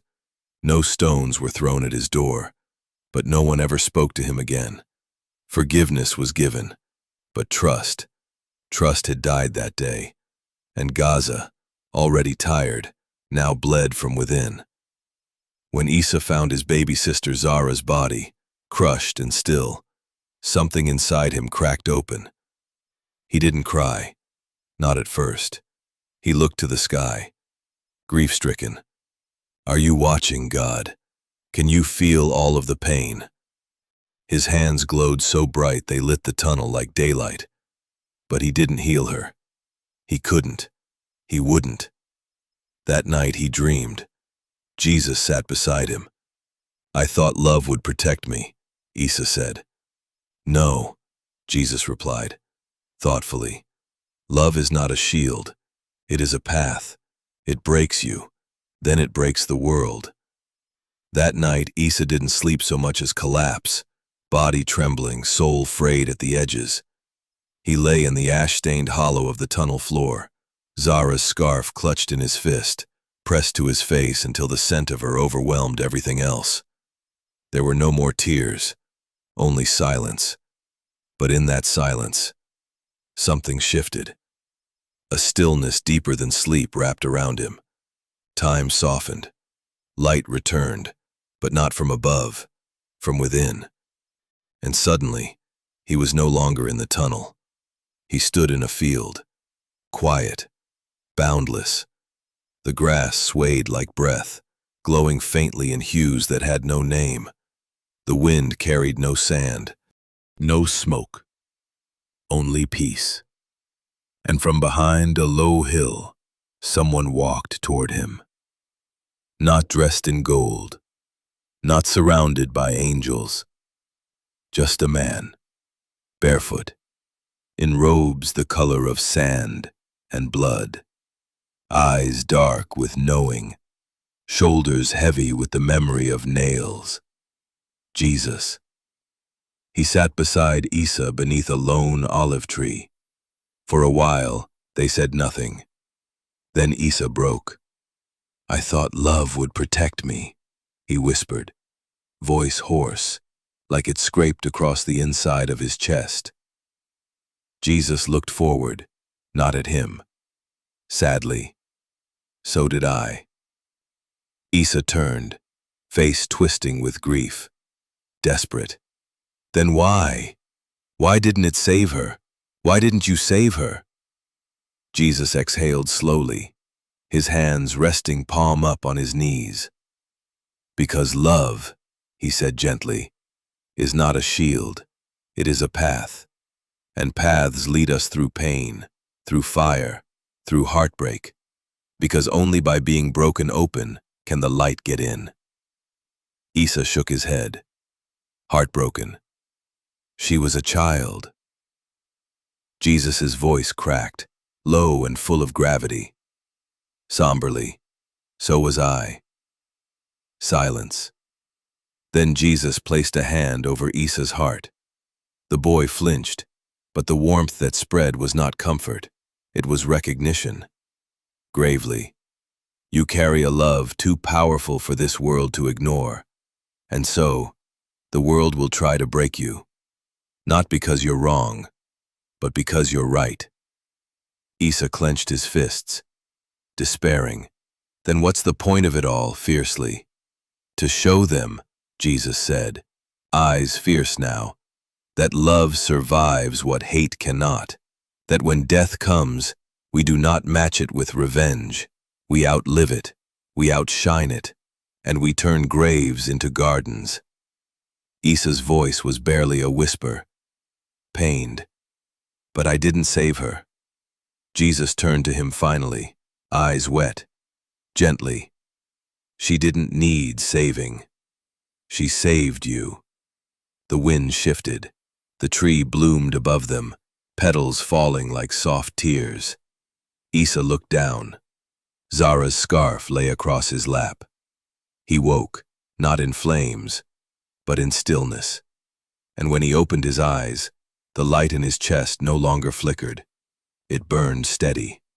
He would not run. He would not retaliate. He would walk the path, broken, bleeding, but unstoppable. Issa woke with Zara's scarf wrapped around his hand, and the fire in his chest returned. Chapter 14. The March of Ashes. They buried Zara in the dust. It was not a funeral of fanfare. There were no speeches, no music, just the wind, the sound of it stirring the ashes, mingling with the tears of those who gathered.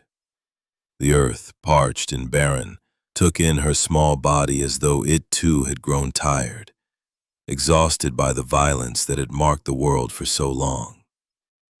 Her scarf, still faintly scented with jasmine and smoke, was folded carefully and tucked into Issa's satchel.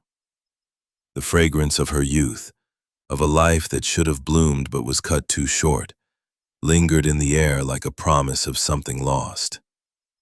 There were no prayers recited aloud, only the unspoken kind, the kind that rise up through clenched teeth and swollen hearts, a prayer more powerful than any spoken word. The earth was dry, but the people wept rivers. The sky itself seemed to mourn, its gray clouds heavy with the weight of grief. The next day, Issa walked into the heart of the ruins. His feet were bare against the ashes, his skin faintly glowing with an energy that no one truly understood. The hem of his pants was stained from kneeling beside Zara's body, and his face was unreadable, a mask of grief, of grace, braided together into something unbreakable. His eyes, however, told a different story. There was no fear in them, only the kind of sorrow that had long been familiar, and the steely resolve that comes with losing everything and yet still standing. He did not walk like a leader. He did not carry himself like a man who had come to demand something. No, Issa walked like a question, quiet, burdened, yet unyielding. Thousands followed him. They walked in silence, but their presence was a chorus that swelled with every step. Some held candles that flickered weakly in the wind. Some carried photographs of the dead, their faces frozen in time.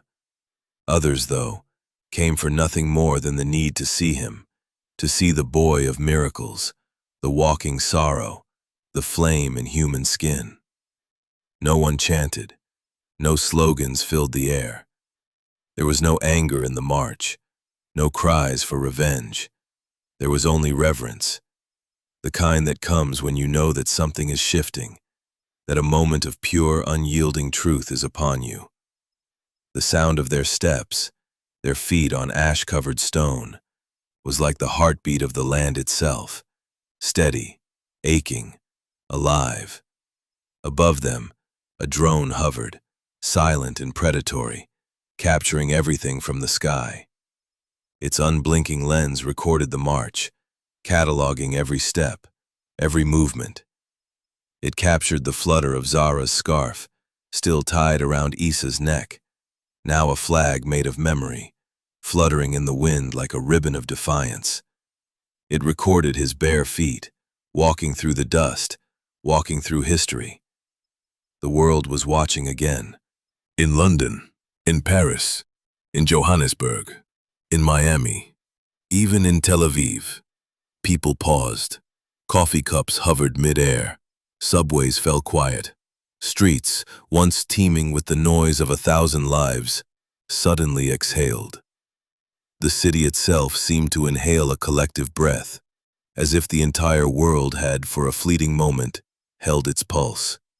The screens across the globe flickered alive with the image of a boy leading an army of silence.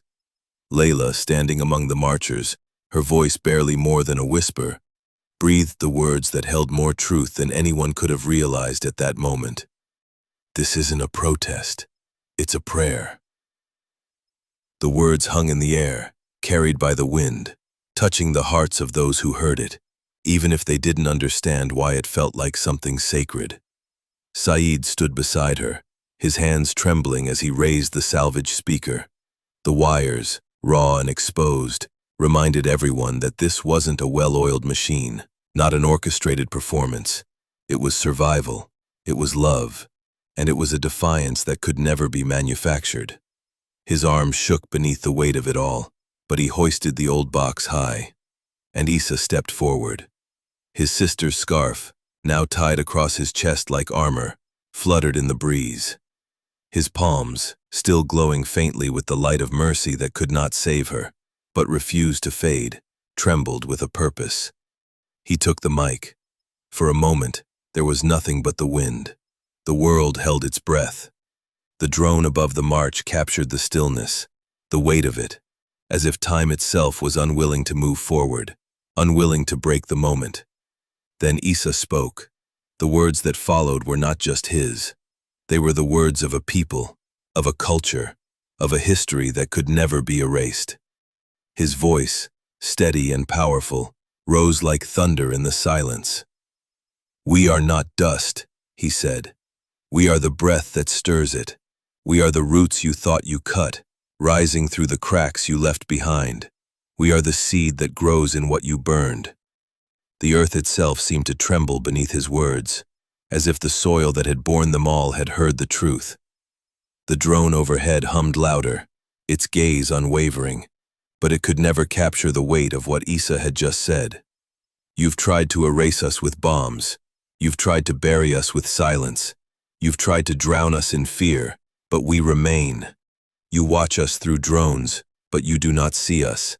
You fear our resistance, but you do not know our faith." Issa's words were no longer a plea. They were a declaration, a revolution.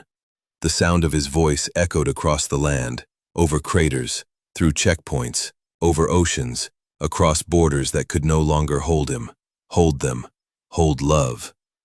"You call us broken, but you've only broken the shell." He let that truth sit heavy in the air. "What lives inside us cannot die." Issa stood tall, his voice unwavering. His words were not for them, not for the world that watched from screens. They were for those who had come before him and those who would come after, for the ones who had fought and for the ones who had fallen. "I stand here not because I want war. I stand here because I cannot kneel." His voice cracked with the weight of his own losses, his sister, his peace, his childhood. But in those words there was power, power that came from knowing that even after losing everything, there was something left to fight for. "I have lost everything, my sister, my peace, my sleep, my childhood, but I have not lost my voice. And neither have we, because our silence—" Issa's voice rose again, louder now, stronger. "It is thunder wrapped in patience. It is the sound that comes before the shift, and it will not be ignored." The wind carried his words across the land, over the cameras that recorded it, over the drones that watched it, over the soldiers who feared it. His words rippled across the earth like a wave, unstoppable and pure. For a moment, before the bullets, before the world remembered how to fear again, There was only one truth. Love had learned how to march. The world listened, and for the first time in a very long time, the bombs fell silent. The speaker crackled, its fragile sound echoing against the stillness, but the silence that followed was deafening. It hung in the air, thick with anticipation, thick with the weight of something monumental. And then something began. A single chant, then another, then thousands. Not words, not slogans, no anger, just hearts, beating in rhythm. The world didn't just see a boy that day. It saw truth made flesh. It saw light in morning. It saw the beginning of something no weapon could undo. Chapter 15. The Great Escape. In the days before the final march, something in Issa began to shift. Not from the outside, but from within. Grief had become the water he drank, the air he breathed. Zara was gone. Her laughter was now a distant thought held together by prayer and pain. And even though people called him the flame, the miracle, the boy who could not be broken, he felt himself unraveling. One afternoon, 2 foreign aid workers entered the tunnels, not with weapons, but with hope.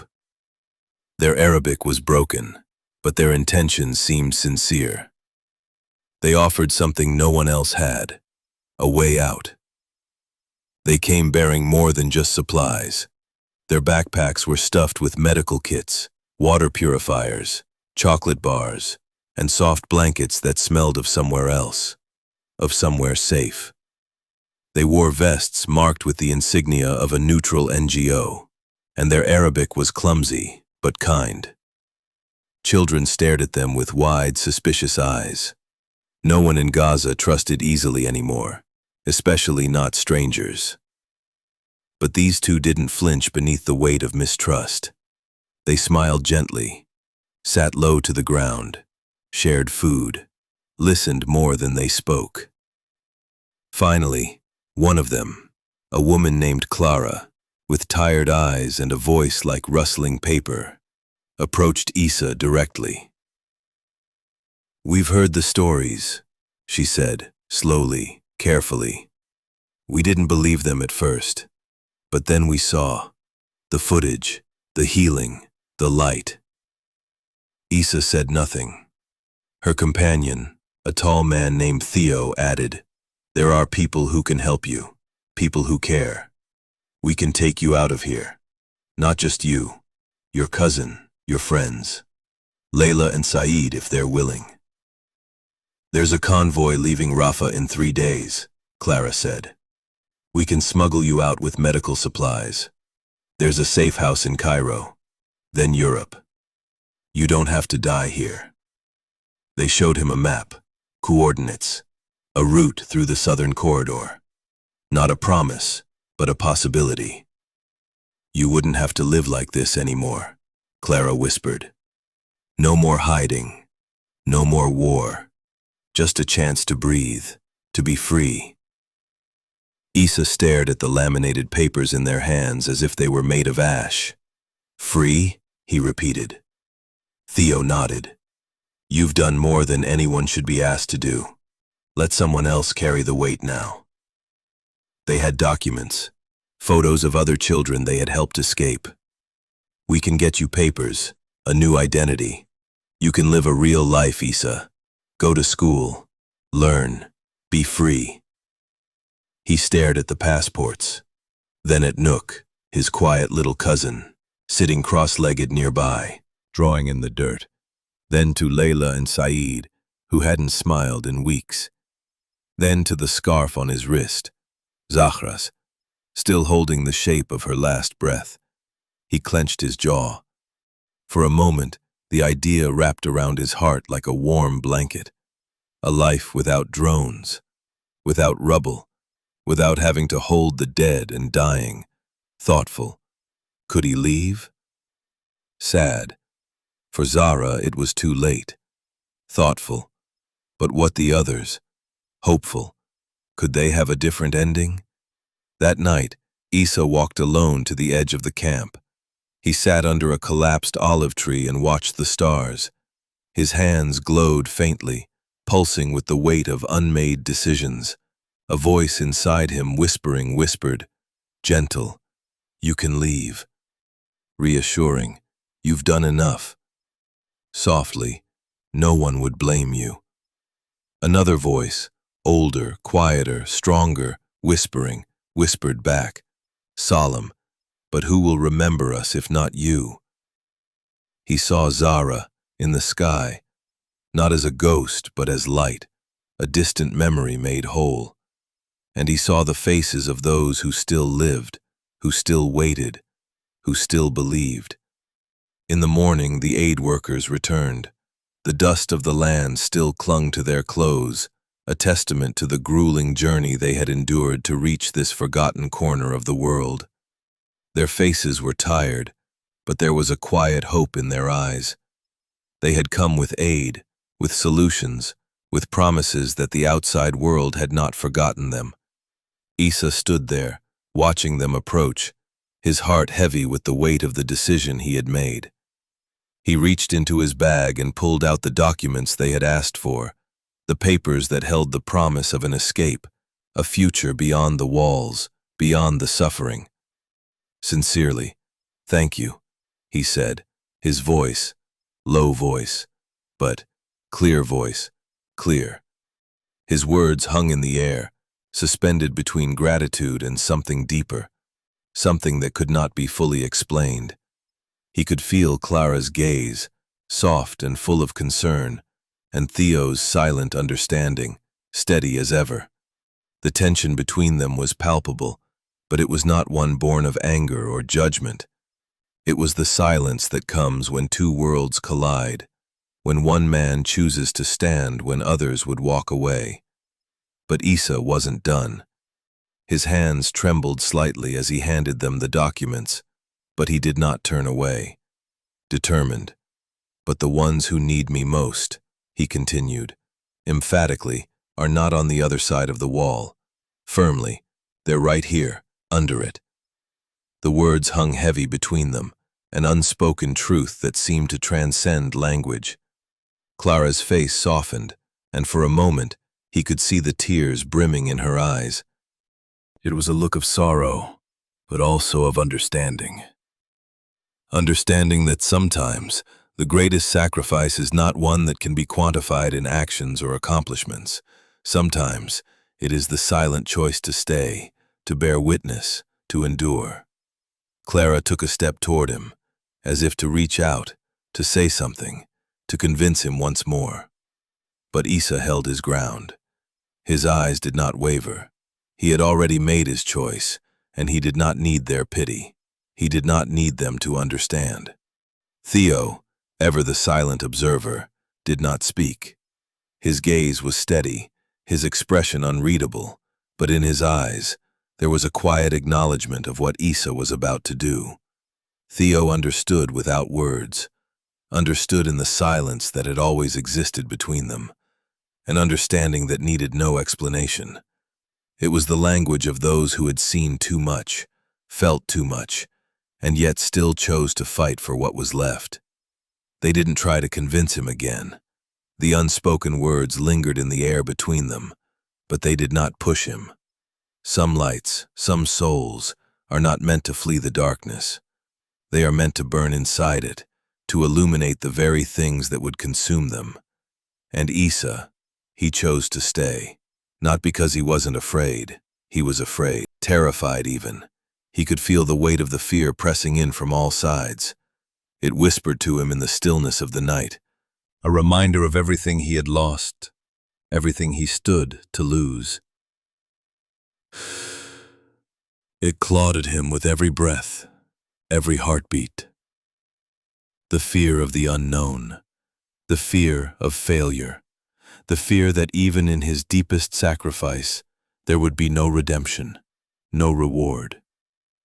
But it was precisely because of that fear that he chose to stay.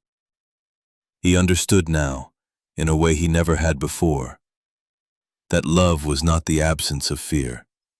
It was the ability to walk through it, to face it head on, and still choose to act, to remain. Love, he had realized, was not a passive force. It was not something to be admired from a distance, or something that existed only in the safety of quiet, unchallenged moments. Love was not something that could be contained in a box, or exported, or shipped to distant lands. It was something that demanded presence, something that could not be kept in safe corners, away from danger, away from pain. Love meant walking through the very heart of fear, not avoiding it. It meant standing in the face of destruction, even when you knew it might consume you. It meant refusing to walk away from the people who needed you, even when the world told you it was easier to leave. Issa knew that now. He knew that love was not a shield against suffering. It was a commitment to endure suffering for the sake of others, for the sake of what remained of the world that was worth saving. He had no illusions that staying would change the course of history, or that it would bring about a miraculous end to the suffering. But he knew, in his bones, that love was never about certainty. It was about resilience. It was about standing, even when standing seemed impossible. And so, Issa chose to stay. He did not choose it lightly, but in that moment he understood that his place was here, not in the safety of escape, not in the comfort of something better. His place was in the dust, in the ruins, among the people who had never given up, even when the world had turned its back on them. Clara's face crumpled and she whispered something, soft, unintelligible. But Issa didn't need to hear it. He knew what she meant. He knew she wanted to take him with her, to take him away from the pain, from the dust, from the world that had burned everything to the ground. But Issa had burned too, and he was not going to flee the fire. Theo gave a brief nod, one last look that spoke volumes. Respect, understanding, and sorrow.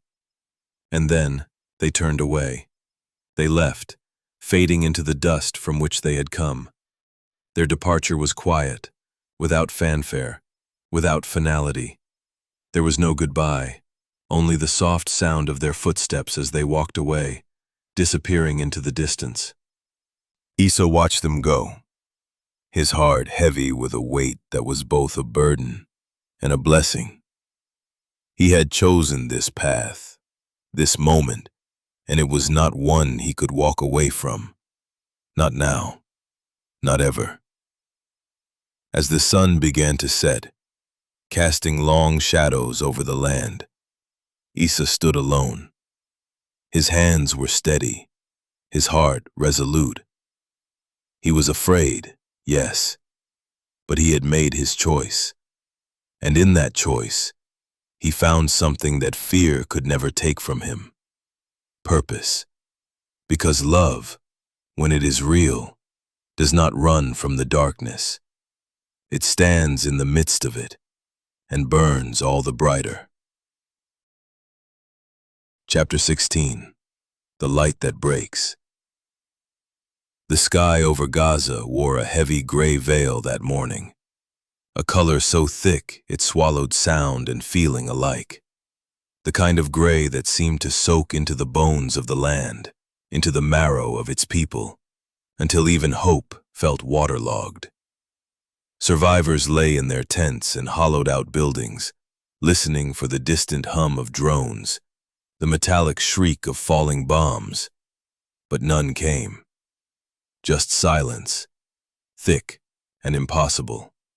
The quiet felt wrong, like the pause in a song where you know something devastating is about to drop. But beneath that silence, something began to move. People rubbed their eyes, lifting themselves from ragged blankets, stepping out into the dusty morning air. They found the walls around them no longer held only bullet holes and soot. Instead, symbols, impossibly ancient, radiant, shimmered on every surface. Eyes wide with wonder, children traced their small fingers along shapes that seemed to glow softly. open hands, olive trees twisting into stars, eyes that watched without judgment, flames turning into flowing water.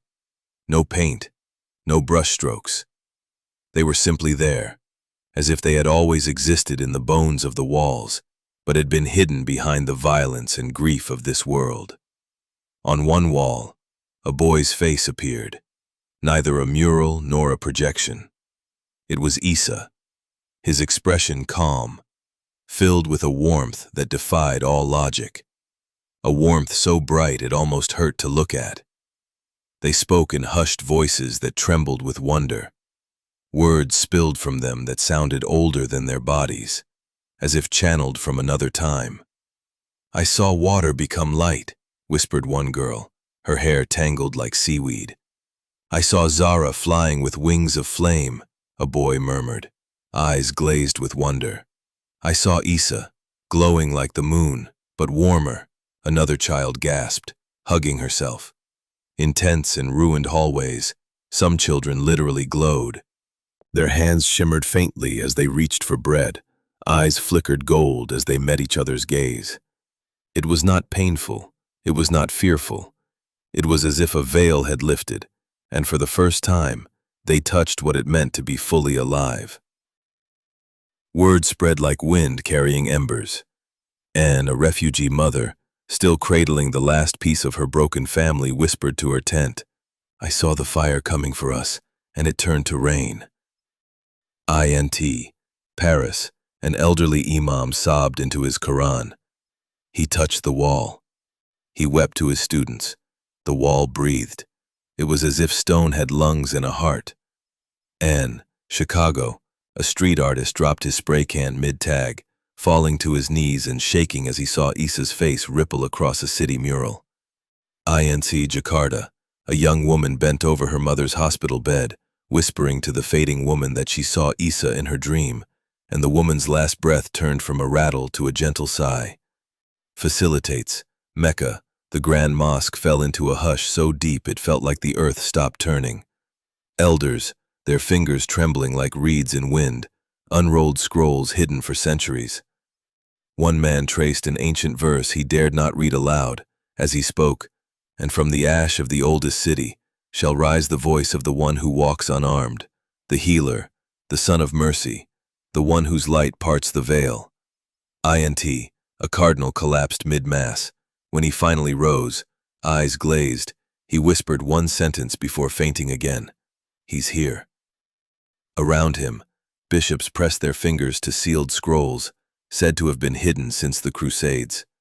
Tel Aviv, rabbis sat in silent circles, reading fragments of the Dead Sea Scrolls they had long dismissed as irrelevant. One rabbi placed his forehead to the parchment and wept silently. 3 faiths, 3 ancient lineages, all pointed toward the same living prophecy. A child would walk unarmed through the heart of conflict, and love would follow like a tide too strong to hold back. In Gaza, Issa stood before the border wall, his bare feet bleeding on broken asphalt. His hair curled in wild, dusty strands around his face. His scarf, Zara's scarf, was draped around his shoulders like a prayer shawl. The hem of his white shirt clung to his ribs, stained with ash and old blood. Int's skin shimmered faintly, as if a star had taken residence beneath it.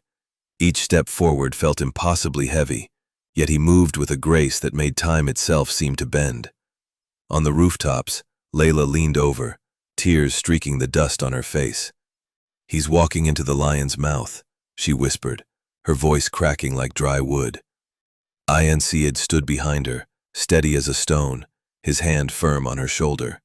His eyes, usually filled with mischief and light, now glowed with something ancient and fierce. He said softly, "He's walking into the lion's heart."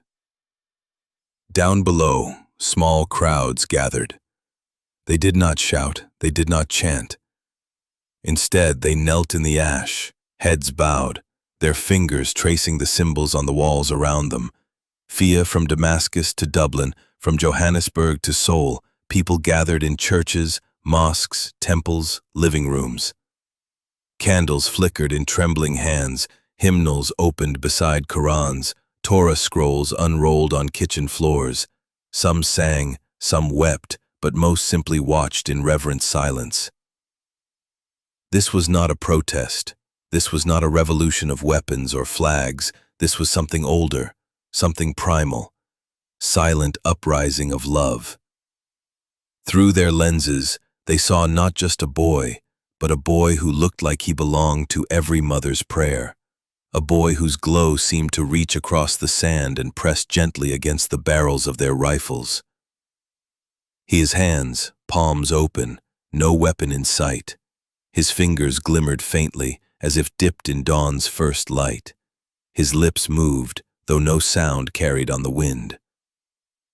First soldier lowered his rifle, then another.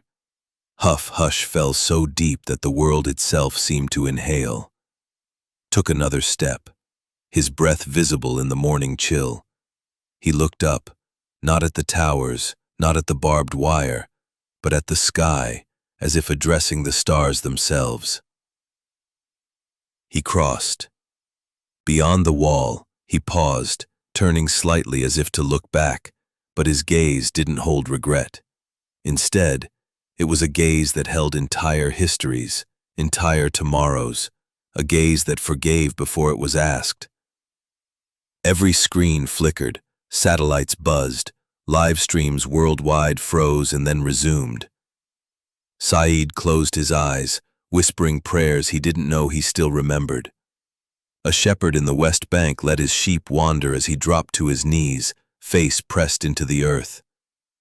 In Chicago, ripped her son's Confederate flag from his bedroom wall, hugging him with a sob that was equal parts grief and relief. Young girl in Kenya painted Issa's face on her family's hut with crushed flower pigments. A prisoner in Brazil fell to the ground, convulsing in tears. The world, all at once, felt its heart shift. In that impossible stillness, a new sound began, faint at first. It started in Gaza, from the cracked lips of a woman who had buried her husband and 3 sons. A note, raw and wavering. Then another voice joined, then another, until the entire border echoed with a low, trembling hum. Sound that belonged to no single language, no single people. Sound that felt like 1,000 mothers rocking infants under starless skies. A sound that felt like dawn breaking after 1,000 years of darkness. The soldiers at the border stood motionless, tears streaming down weathered faces. One by one they fell to their knees, guns dropping into the dust.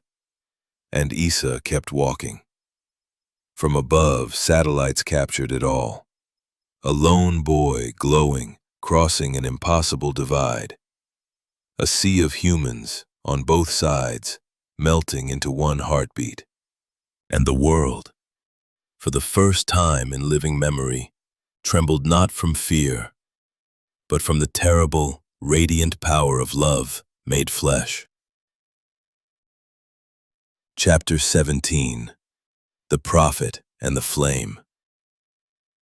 It was quiet the morning Issa walked alone through the rubble, an unnatural silence that felt like the earth holding its breath.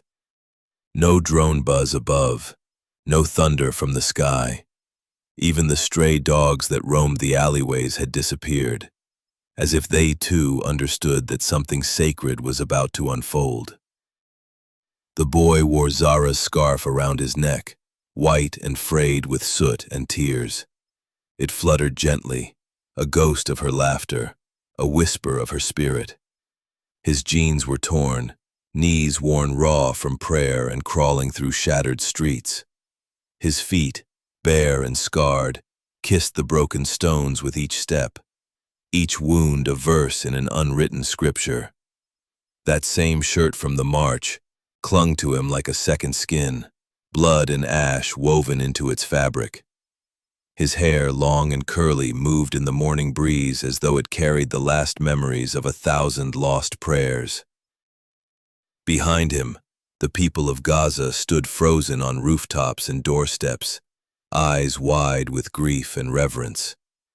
Mothers clutched their children to their chests.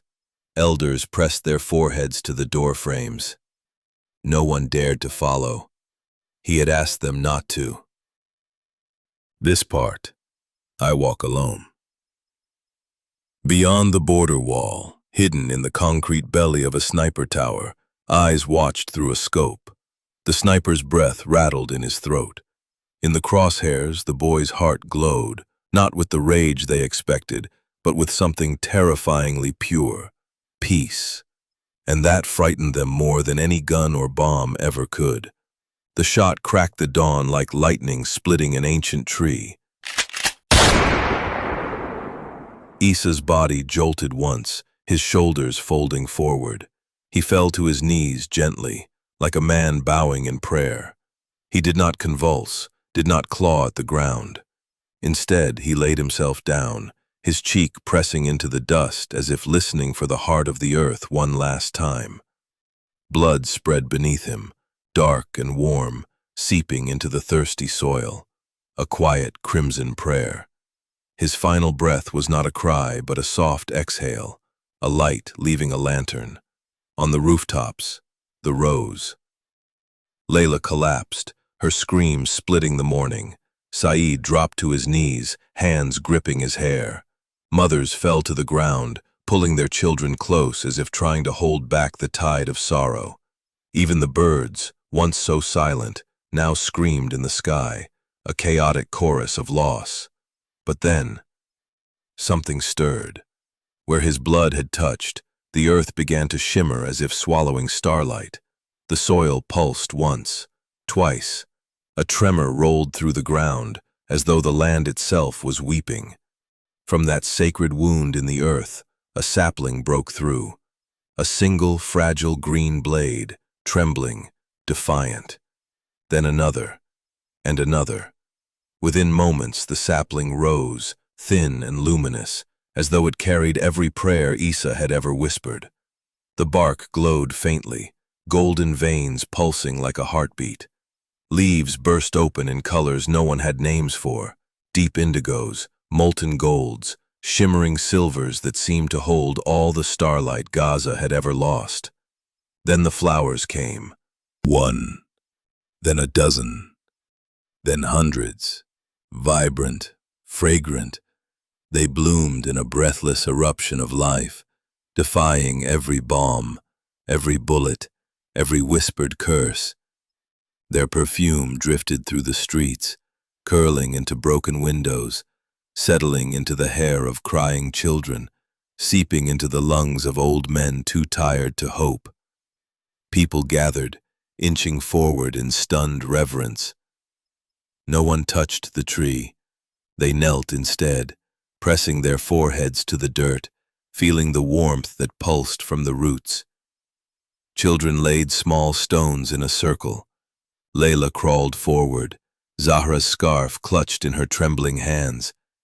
She draped it across a low branch, her sobs shaking her frame like a reed in the wind. Saeed raised the camera, his tears falling in rivers. He whispered into the microphone, voice broken. The world needs to see this. And they did. In the days that followed, the tree could not be destroyed. Missiles turned the surrounding blocks into moonscapes, but the tree stood unburned. Its roots spread underground, sliding through concrete, weaving beneath walls and fences. They emerged in the West Bank, in refugee camps, in the cracks of Jerusalem's stone streets. Wherever the roots touched, tiny shoots sprang up, flowers that only bloomed at sunrise, petals shimmering like morning prayers. They called them tears of Zahra, a quiet promise that nothing beautiful is ever truly lost. Pilgrims began to come, not just from Gaza, but from every corner of a trembling, waiting world. Christians, Muslims, Jews, Buddhists, atheists, they all came, shedding old fears like tattered cloaks. No guards, no sermons, just hushed breaths and open hands. The Israeli sniper who had taken the shot vanished soon after. Some said he walked into the tree one night and was swallowed by the light. Others believed he began planting wildflowers in Tel Aviv's concrete cracks as he pressed seeds into the dirt. Governments tried to spin it, tried to silence it, but the roots had already spoken. In the quiet language of the earth, they said, love cannot be killed. Not with bullets, not with walls, not with hate. Layla returned each day, sitting beneath the shimmering branches, telling stories to the children gathered there. Saeed turned his footage into a silent film that spread like wildfire. A film with no narration, no propaganda, only images of a boy who chose love over revenge. Gaza, the land so often written off as a graveyard, began to pulse again with life. Not the life of politics or flags or declarations, but the life of gardens, from olive trees that leaned into the sun. The tree stood at the center, its roots a living heartbeat, its flowers a reminder. And every dawn, when the first light painted the rooftops, the branches seemed to bow slightly, as if greeting the sun in prayer. In the hush of morning, if one listened carefully, they might hear a voice in the leaves. I am not the end. I am the flame that lights your path. And so, the boy who had walked alone through the rubble, barefoot and burdened, became more than a myth, more than a martyr. He became a seed. He became the promise that love, even when crushed into dust, can bloom again, brighter, wilder, and more fearless than before. A hush fell over the land that once only knew screams, and in that hush, the people remembered. They remembered the boy who forgave, the boy who carried the light, the boy who showed them that the final act of defiance was not violence, but mercy. And so, long after the last stone was thrown and the last gun fell silent, in the quiet breath between heartbeats, he was still there, whispering through the roots, shimmering in the leaves, alive in every act of love. Because true prophets do not vanish. They become the flame that no darkness can swallow. Chapter 18. A Sniper's Tale. The sniper who took the shot disappeared. Rumors spread. Some say he walked into the tree one night and never came out. Others say he planted wildflowers in the cracks of concrete in Tel Aviv, silently, until the day he died. But most believe he simply broke and tried, in his own way, to heal what could not be undone. The tree still stands, and under its branches, people do not shout, they do not chant, they weep, they pray, they remember. And every spring, when the wind is just right, the petals fall like soft rain. And if you listen closely, you can still hear a voice in the leaves. I was never the end, just the flame that lit the path. Jerusalem. Issa stood at the center of the old city, where three faiths met. No guards, no barriers, just people. A beam of light poured from the sky, not fire, but something deeper. A knowing. And then Zara appeared beside him, not alive, but present, smiling. He took her hand, closed his eyes, and the light exploded, not outwards, but inward, into every person, every screen, every heart, every mind, every soul. People wept, hugged strangers, collapsed from grief and healing. The air was still. The desert at the Gaza border, usually dry and cruel, suddenly softened, as if even the earth was watching. Issa stood on the threshold between two worlds, one that had always rejected him, and one that still didn't understand what he truly was. His clothes clung to his dust-covered frame, Zara's scarf wrapped tight across his chest like a promise he never made aloud. His palms glowed faintly, not with power, but with peace.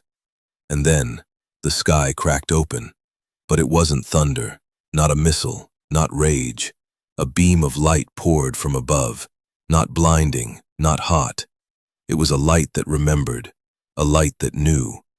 Every grain of sand, every wound, every name whispered by mothers to empty beds. It reached him without sound, and everything paused. Time bent, and she appeared. Zara, not resurrected, but present, whole, smiling, timeless. She stood beside him barefoot in the dust, wearing the second scarf, the one Issa hadn't been able to save. She looked up at him with eyes that held no pain, no sorrow, only an ancient kind of knowing. He didn't speak. He didn't need to. Issa took her hand, and then closed his eyes. The light exploded, but not outward. It shot inward, into the very core of humanity. It entered through screens, through walls, through the thickened barriers around people's hearts. In Tokyo, a man in a business suit dropped his briefcase and fell to his knees in the middle of a subway. In Nigeria, a young girl painting her nails stopped, looked up, and began to cry, though she didn't know why. In Berlin, two strangers locked eyes and embraced, shaking as grief and healing poured through them like rain through cracked roofs. In Tel Aviv, a soldier watching from his base wept openly, ripping off his helmet as if it burned his skin. Every phone screen, every news station, every feed, from government satellites to smuggled cell cams, flickered. For a full minute, there was no noise, only light, only truth. And then the world began to feel. Not just see, not just hear, feel. People wept, some screamed, others hugged strangers, unable to form words. A woman in London collapsed and said, "It was her, the girl. I saw her. I saw the love." In a prison in Egypt, hardened men fell to their knees. In New York, a man who hadn't spoken to his son in 10 years picked up the phone. In Seoul, a monk, the veil is gone. No miracles of war, no thunder of resistance, just presence, just truth. A prophet had walked across death and shared what he found there. Not vengeance, not salvation through fear, but a reminder that we were always meant to be more. In Washington, London, and Tel Aviv, government fell. People rose in unity. The war did not end in treaty. It ended in awakening. Epilogue. The city had begun to rebuild, but not in the way the world might have expected. There were no towering skyscrapers, no sleek glass structures meant to boast of power or wealth. Instead, it was the earth that took its place. Where the streets had once been cracked by bombs, now the roots of olive trees stretched downward, anchoring themselves in the soil as if the land itself had finally claimed its right to heal. From the remnants of war, something beautiful had emerged. Gardens of green, where once there had been only smoke and fire. Where the dust had once swallowed everything, there now grew life, branches, flowers, leaves. Evidence that the earth was not finished with them yet. The city did not rise in concrete. It rose in the laughter of children, the turning of pages in tattered books, the songs sung softly but surely in the open air. At first, their laughter had been hesitant, as though the very sound of joy might break the fragile silence they had grown so accustomed to. But as the seasons changed, so did the city. Laughter grew bolder, louder. It filled the air, hung in the streets, like the promise of something they had all been denied for far too long. The walls, once scarred by shrapnel, once pocked with the memories of violence, were now covered in murals. Bright colors bloomed where destruction had once reigned. Zara's scarf, once a symbol of loss, had become something more. Woven into the paintings, it fluttered through the scenes like a ribbon of memory, tying the past to the present. She had been taken, but her spirit, her strength, lived on in every brushstroke, in every face painted with hope. Beneath the branches of an ancient olive tree, Layla taught. The earth beneath her feet was raw, unpolished, but she had made it her classroom. Desks were flat stones, and the chalk she used was nothing more than bone turned to ash, the remnants of what had once been their home. But Layla did not teach the despair that had so often consumed them.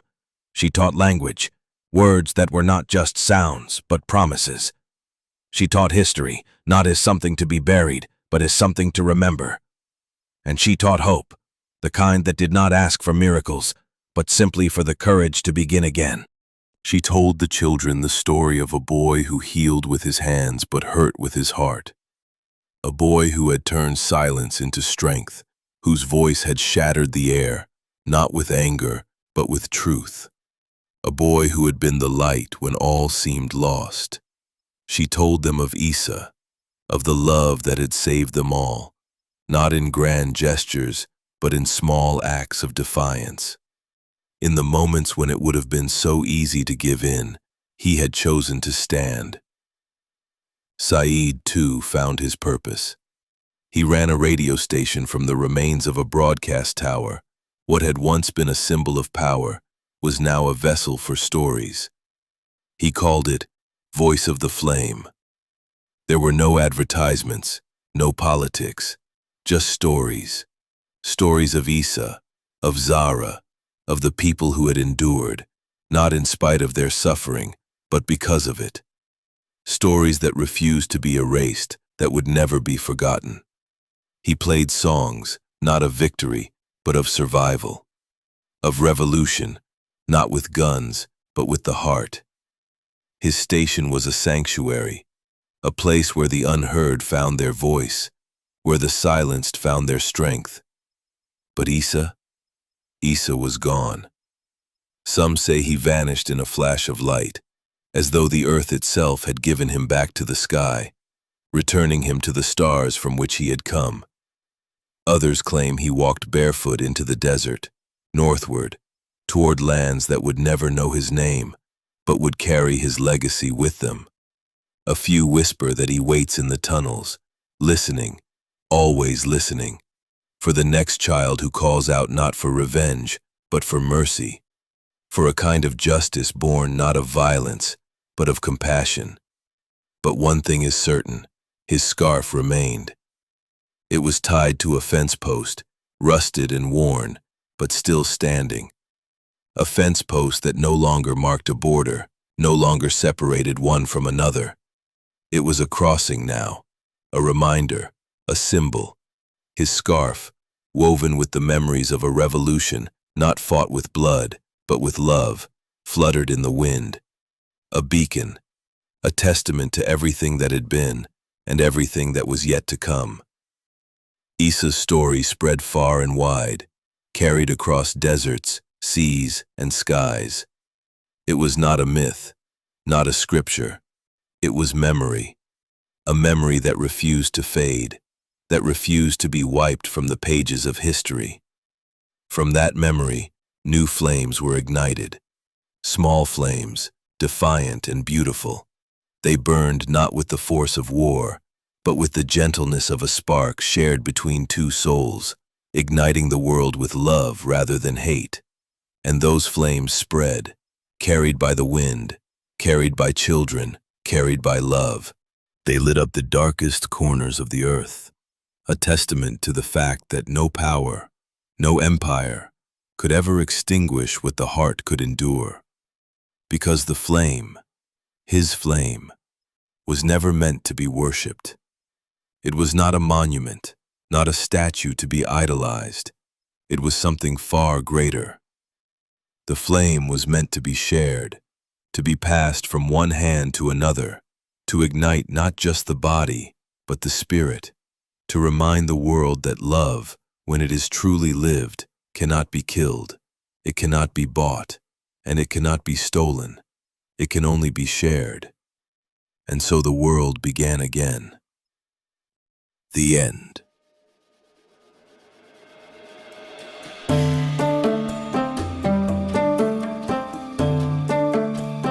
Thank you for listening to The Last Prophet of Gaza by Cliff St. Hubert.